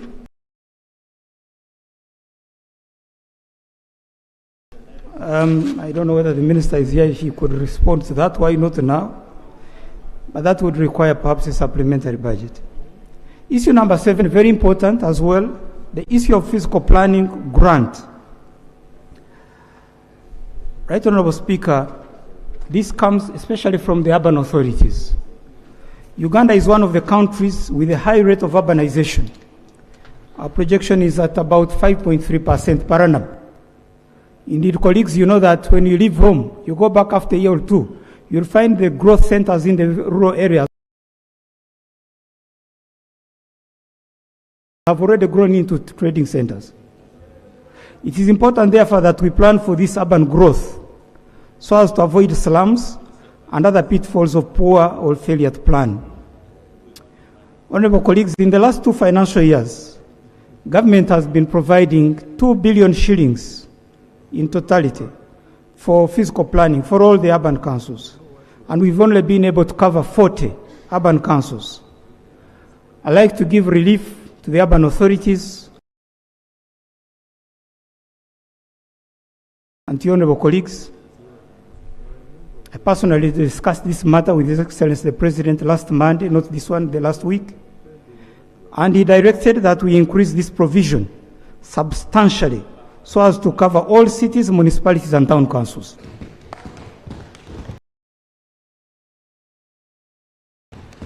The President is interested in having modern, well-planned, and attractive cities and towns. And his instruction is to budget for shillings 2 billion for each city for physical planning, shillings 300 million for municipal councils, and shillings 50 million for town councils. We hope this will lead to better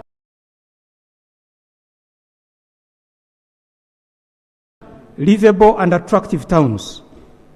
We shall work as Minister of Local Government with the Ministry in charge of Lands, Housing, Urban Development, and Minister of Finance, Planning and Economic Development, to put in place measures to actualize the vision of His Excellency the President of a well-planned country.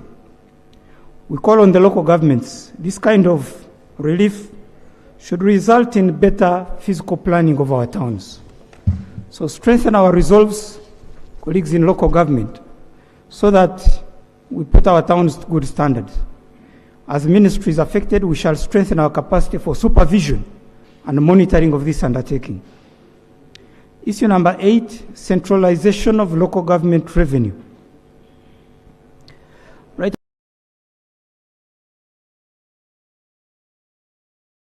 Honorable Speaker and honorable colleagues, you will recall that this Parliament made a resolution that the local government own source revenue should be retained by them instead of being sent to the consolidated fund and they wait for a month or 2 or 3 and then it is sent back. The local government associations have complained against this practice. We as the ministry, we are at par with Parliament and the local government associations. We totally think that local governments are able to manage their local revenues. Then they should be able to utilize it, account for it, and give the necessary services to the people. So we continue to engage the Minister of Finance, Planning and Economic Development on this matter, so that the local governments are allowed to retain their local revenue. I've heard that it is the Public Finance Management Act which brings this about, but Right Honourable Speaker, my team has examined the Public Finance Management Act. Allow me to quote 2 provisions which are critical to this. Section 27(3) of the PFMA states, a vote, state enterprise, or a public corporation shall retain revenue collected or received where the revenue is in form of levies, licenses, fees, or fines, and the vote, state enterprise, or public corporation is authorized through appropriation, not application, through appropriation by Parliament to retain the revenue. Moreover, Section 28(1) of the PFMA, which provides that all revenue or other money raised or received for the purpose of the government shall be paid into and shall form part of the consolidated fund. Honourable colleagues, this does not apply to all votes, especially local governments, because under the interpretation clause in the PFMA, government refers to central government. So local governments are saying, Honourable Minister of Finance, whichever instrument you used, we're ready to engage with you so that we see what justification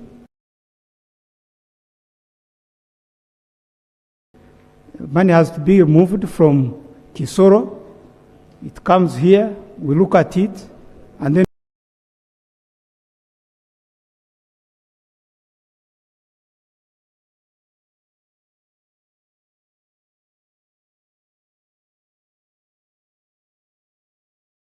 we send it back after 2-3 months. Meantime, people are complaining of garbage.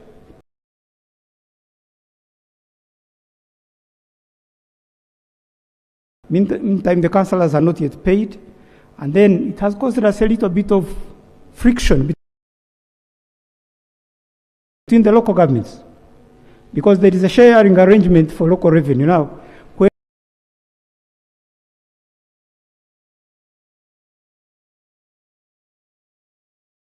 The sub-counties collect their revenue and it comes to the center. When it is intervention,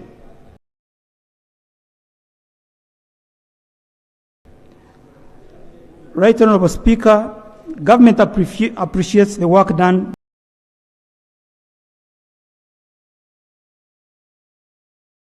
by the local governments in keeping decentralization on track through the associations. Now they have been complaining because there are budget cuts. We do, through the Ministry of Local Government, give what we call a subvention to ULGA and to UAAU. The Ministry has been providing shilling 300 million to cover these associations. That is 200 million to ULGA and 100 million to UAAU. However, indeed they are right. For example, last year, this was cut to only 60 million because it is categorized as other in the budget. So it is susceptible to budget cuts. So we plan to double this amount to 600 million next financial year. And we're going to discuss it with the Minister of Finance to agree, because these associations help us a lot as government. We need them. We have also strongly advised the associations of local government to mobilize their members to pay their subscriptions on time, because the members' own support and ownership is the bedrock for survival of any association. But we're also going to change the categorization in the budget to move it from other to give it its own standalone budget line, so that it's not seen as money which is available for budget cutting. In conclusion, Right Honourable Speaker and Honourable colleagues, would like to take note of the request of the local governments through the associations to have a meeting with His Excellency the President. They made this request to you, Right Honourable Speaker. I've discussed this matter with His Excellency the President. He is the patron of ULGA. He is the key proponent and defender of devolution. And I can confirm to your honourable colleagues, His Excellency the President will meet the district chairpersons and mayors soon. We shall communicate the actual date and venue to the local governments. We're just waiting for the indication of the date and venue from the Principal Private Secretary of the President. But he is going to meet them. Much as the local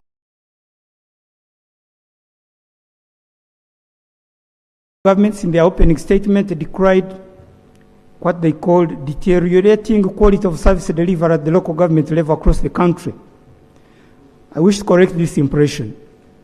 The annual assessment of local governments by the Office of the Prime Minister and other bodies shows a tremendous improvement in services, which is attributed to government programs which are funded under appropriation by Parliament and are implemented by the local governments. Programs like UGift, USMID, PDM, Emyoga, SAGE, and others, they have made a critical improvement. You look at PDM itself, since we started, we were just, I think we're about 40% households in subsistence. As we speak now, the UBOS statistics show we have moved down 33%. And this is implemented through the local government structures. So the local governments have also stepped up collection and administration of their own revenues. Right Honourable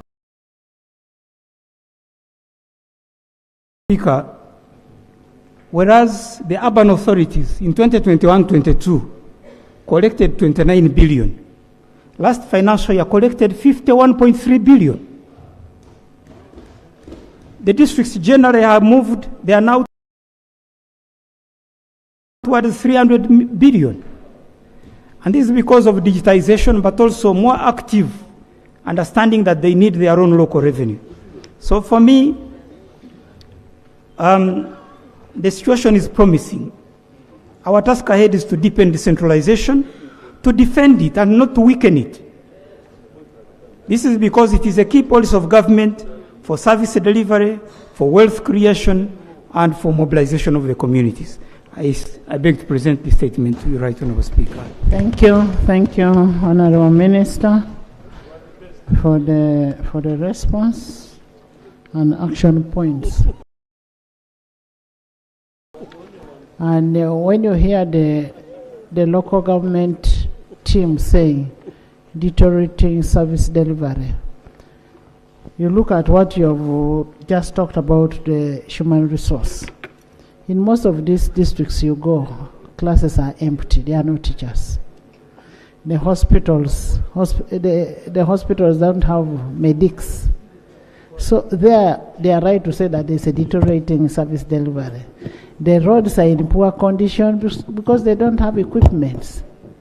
Honourable Minister, what these local government people are saying is an eye-opener for us. It helps us to plan.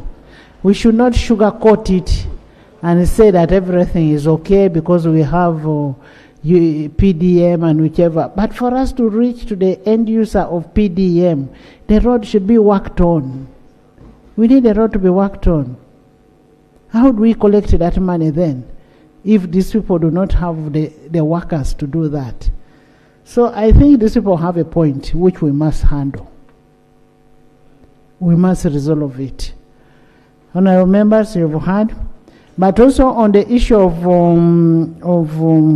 monies that are collected, we need to appreciate that when you look at Article 176 of the Constitution, that's where it talks about the local government system. However, when you look at Article 191 of the Constitution, the power to levy and appropriate taxes is on Parliament, and it gives powers to local governments to collect money, taxes, levies. However, Parliament also enacted a law, that is the Public Finance Management Act, which now controls on how that money is collected and used and how the money should come to the consolidated account.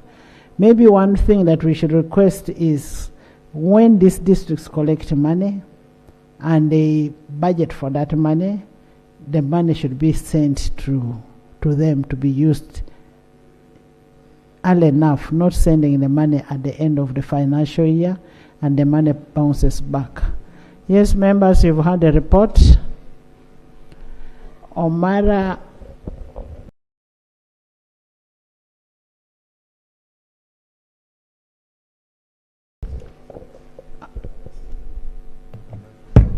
I'm going to start with that first. Be brief, because everybody must give. Can I first, Mr. Mara, Honorable Mara, before you speak, can I hear from local government? It will help us.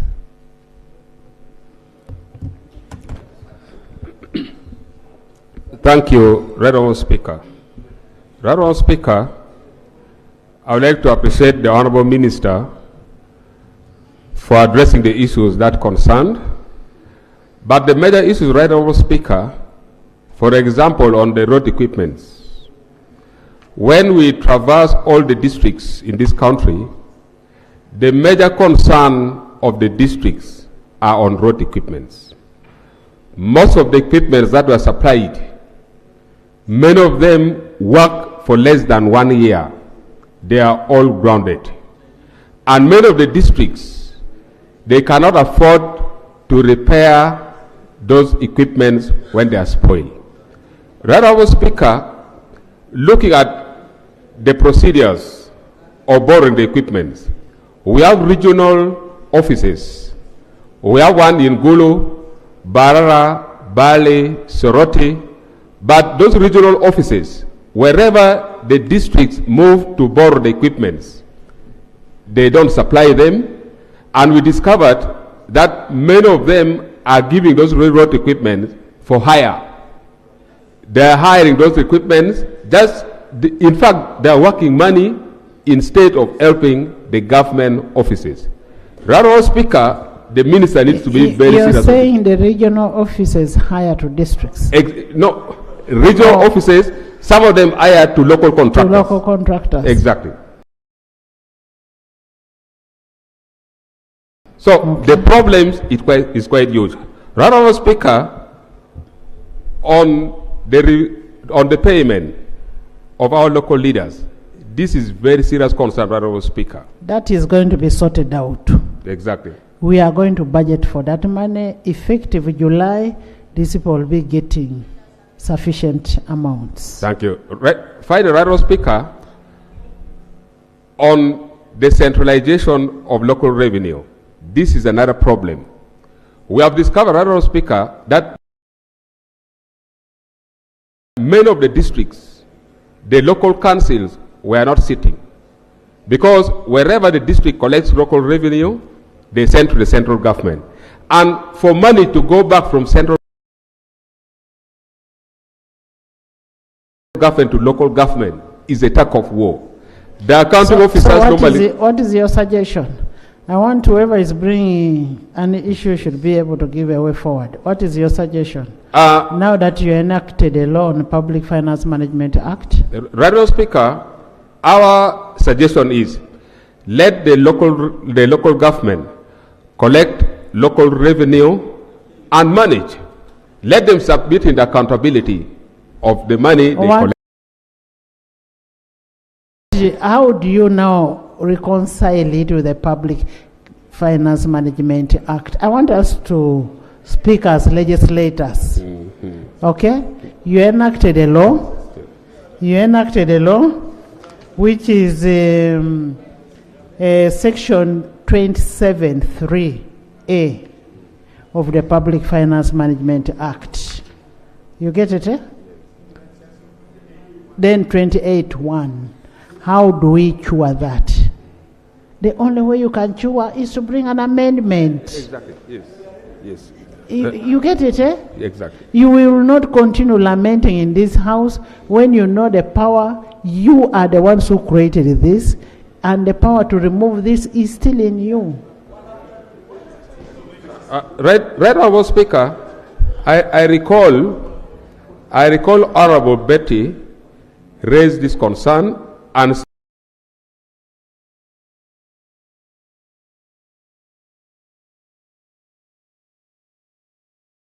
brought it as a motion on the floor of this Parliament. And Parliament resolved... Does a motion amend an act of Parliament? No. Thank you. Honorable Speaker, as you guided, you need to bring it on the floor of Parliament and we do the amendment. Otherwise, what the Honourable Minister has raised is very serious concern, and I pray that government should take into consideration. Honourable Nzima, just a minute. Let me hear from Honourable Nzima. Yeah, thank you, Madam Speaker. Madam Speaker, I want to make comment on 4 areas. One of the areas is... I thought you were reacting to what he was saying. As public service, okay, it's okay. Okay, I just wanted to give my submission. I thought you had finished finished. Okay, please. And I'm giving each of you 2 minutes. On the issue of employment, you have rightly mentioned that whatever the minister concentrated on and rated as 70% is the core head of departments who are seated at the district headquarters. But when you go to health sector in ASIS, yes, who are mostly maybe, just as he had said, principal human resource officers, DHOs, what. But when you go to these healthy units, you find that the human resource is lacking. I'm a member of Park local government.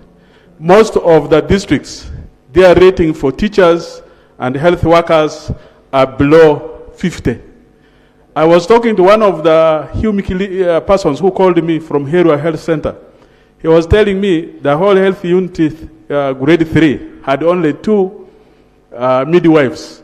One was granted the study leave, the other one was granted the maternity leave. all the women who come for delivery are just referred because there's nobody who is to attend to them. So I think we need to pay attention to this. In the education sector, many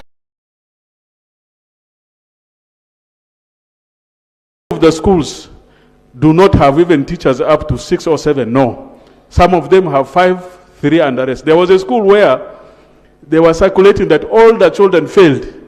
And in that school, I managed to go. There were only 4 teachers, including the head teacher. And these ones are supposed to teach class of 7, children of 7 classes, from P1 to P7. So the issue of human resource in health sector and education,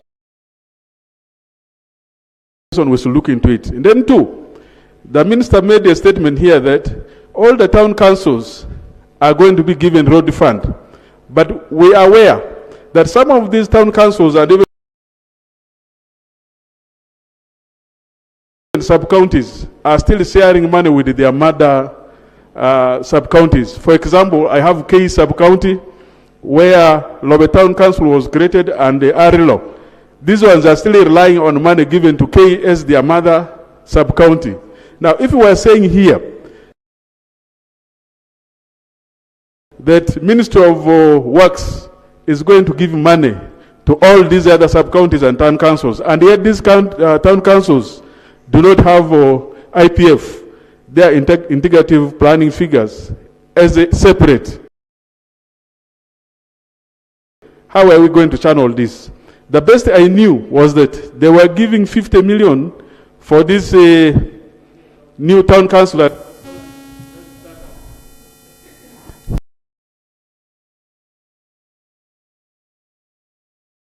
Thank you. Honorable members, even as we discuss this, I will want the Public Service and Local Government Committee to go and look at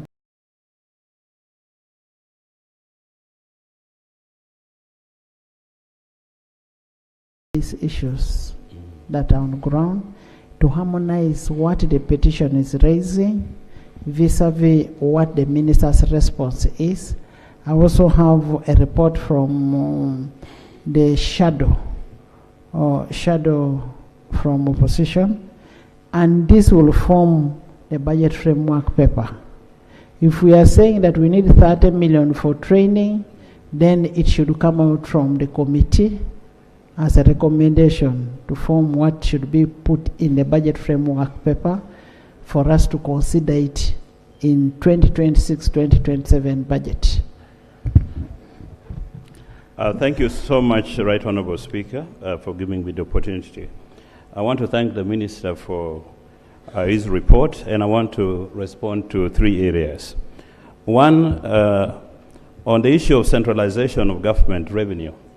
Right Honourable Speaker, this was done before the provision in the Public Finance Management Act was instituted, and it was discovered that most of the local governments were understating revenue in their budget. So when the matter was centralized, immediately the amount of the money increased. So the issue is not so much about... They were under-declaring. They were under-declaring revenue. Okay. So when this matter was centralized, because we only have one treasury. Honorable Gwang has something? Information. Information. Before we get the information, I want these kids to leave.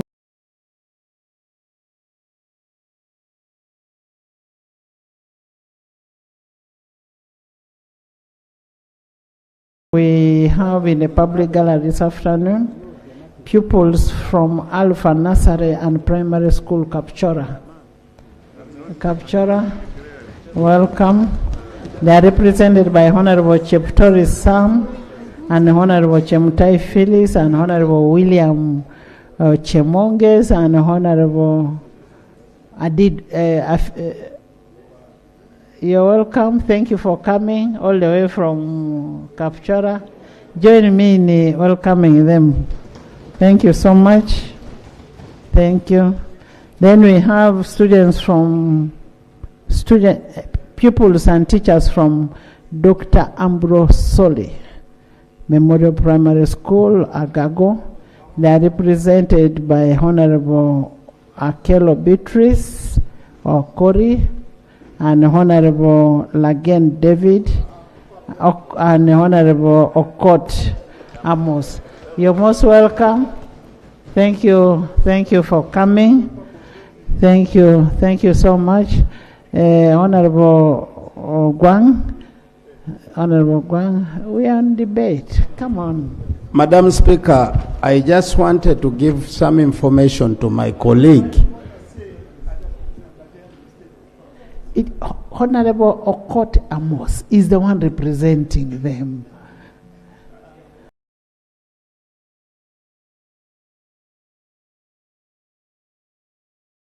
Thank you, the Right Honourable Speaker.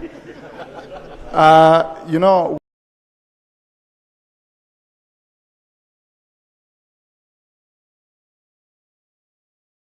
we are in a very hectic and hot period. And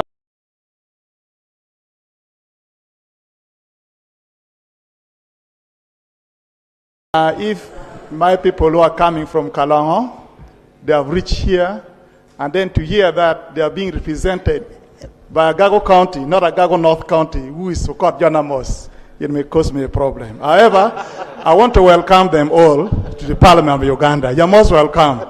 Madam Speaker, for the record also, they traveled a very long route because of the roads. The roads in Agago to reach Kalango is not easy. We have talked about it here, and these children here, if the ministry can take a step to work on the roads, I think you are going to save them and all of us. Thank you. However, you are most welcome, our children. God bless you. Children, we are going to work on the roads for you. You have very good leaders who are speaking for you. Go and tell your parents to vote for them.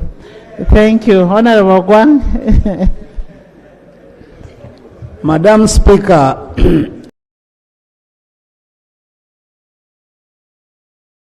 I wanted to give information to my colleague and to the House, and I want to refer to Mbale City.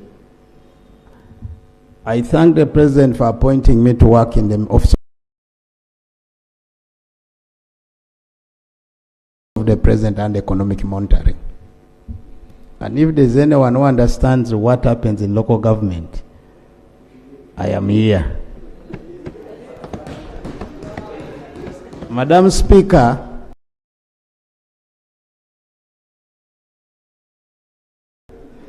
I appreciate the report of my honorable colleague, the Minister of Local Government. But the question of us wanting to amend the Public Finance Management Act is one I would really want to implore Parliament to be cautious. Let me give an example. The government of Uganda... Honorable Guang, we have not said we are going to amend. Thank you so much. It is a process. Thank you so much. It's not something just you don't dream. There is an intention why that clause was put there. Thank you very much, Right Honourable Speaker. There was a project under African Development Bank for the construction of these markets. I can quote the one of Mbale City. That market, government spent almost about 27 billion Uganda shillings. But according to the budget of Mbale City, in a whole year, they were only declaring 12 million. The whole year, 12 million. The whole year. After I carried out an inspection, his worship, the mayor, whom I love so much, a progressive leader, wrote back to me after my intervention that within 1 month I had collected almost about 67 million. So where is the problem? There's the problem of corruption, but also there's a problem of an undeclaring revenue to the central government, deliberately, because This was done by technical people whom I want to confirm. The municipal authority,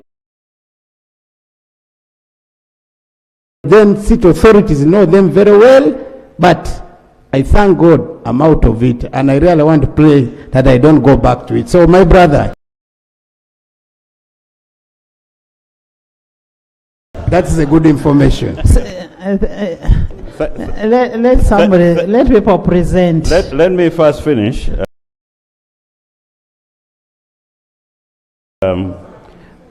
Yes, so Madam Speaker and honorable members, I was just saying that the issue is under declaration by local government authorities, so it's good that we centralize tax collection. I think the only issue which we must look at is the funding of local government. In the past, Right Honorable Speaker, the local government used to receive up to 15% of our total budget annually, but now it has dropped down to 7%. So the honorable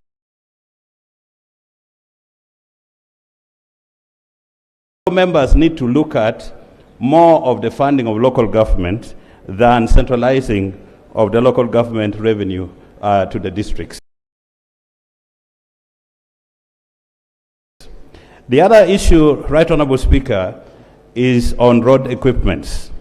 I think the recommendation for the cities and municipalities are okay.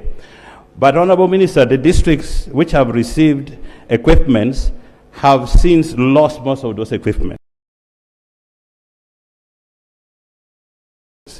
As honorable colleague on the other side said, that the regional government or the regional centers for road rehabilitation is not being helpful to the local authorities.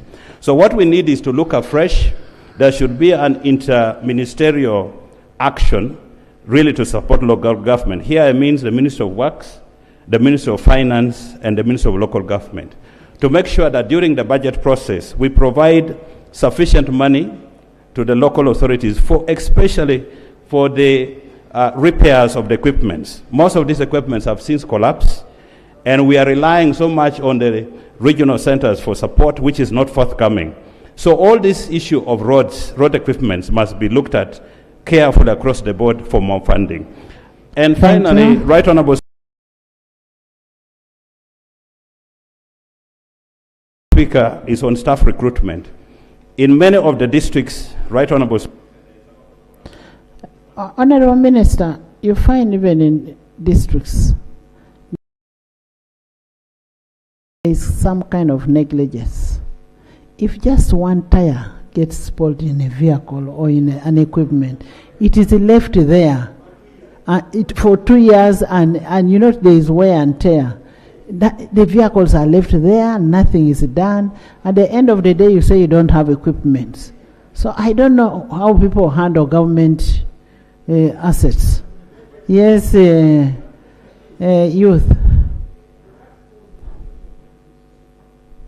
Honorable Speaker, I beg to be guided on interpretation of our own act.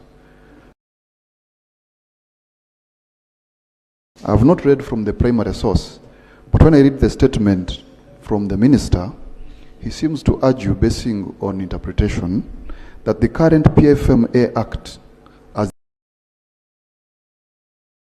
it stands is pro-retention of revenues at local government level. He goes ahead to quote 27(3)(a) and 28, which categorizes government as central government, with the hindsight that our constitution, if my memory serves me well, 163, says local governments are autonomous bodies with powers to appropriate. Right Honorable Speaker, I beg that I be guided. How do we interpret this act of our own? Which article? if my memory serves me very well, Article 163. That's not correct. I don't know if it is 173, I think. 173. So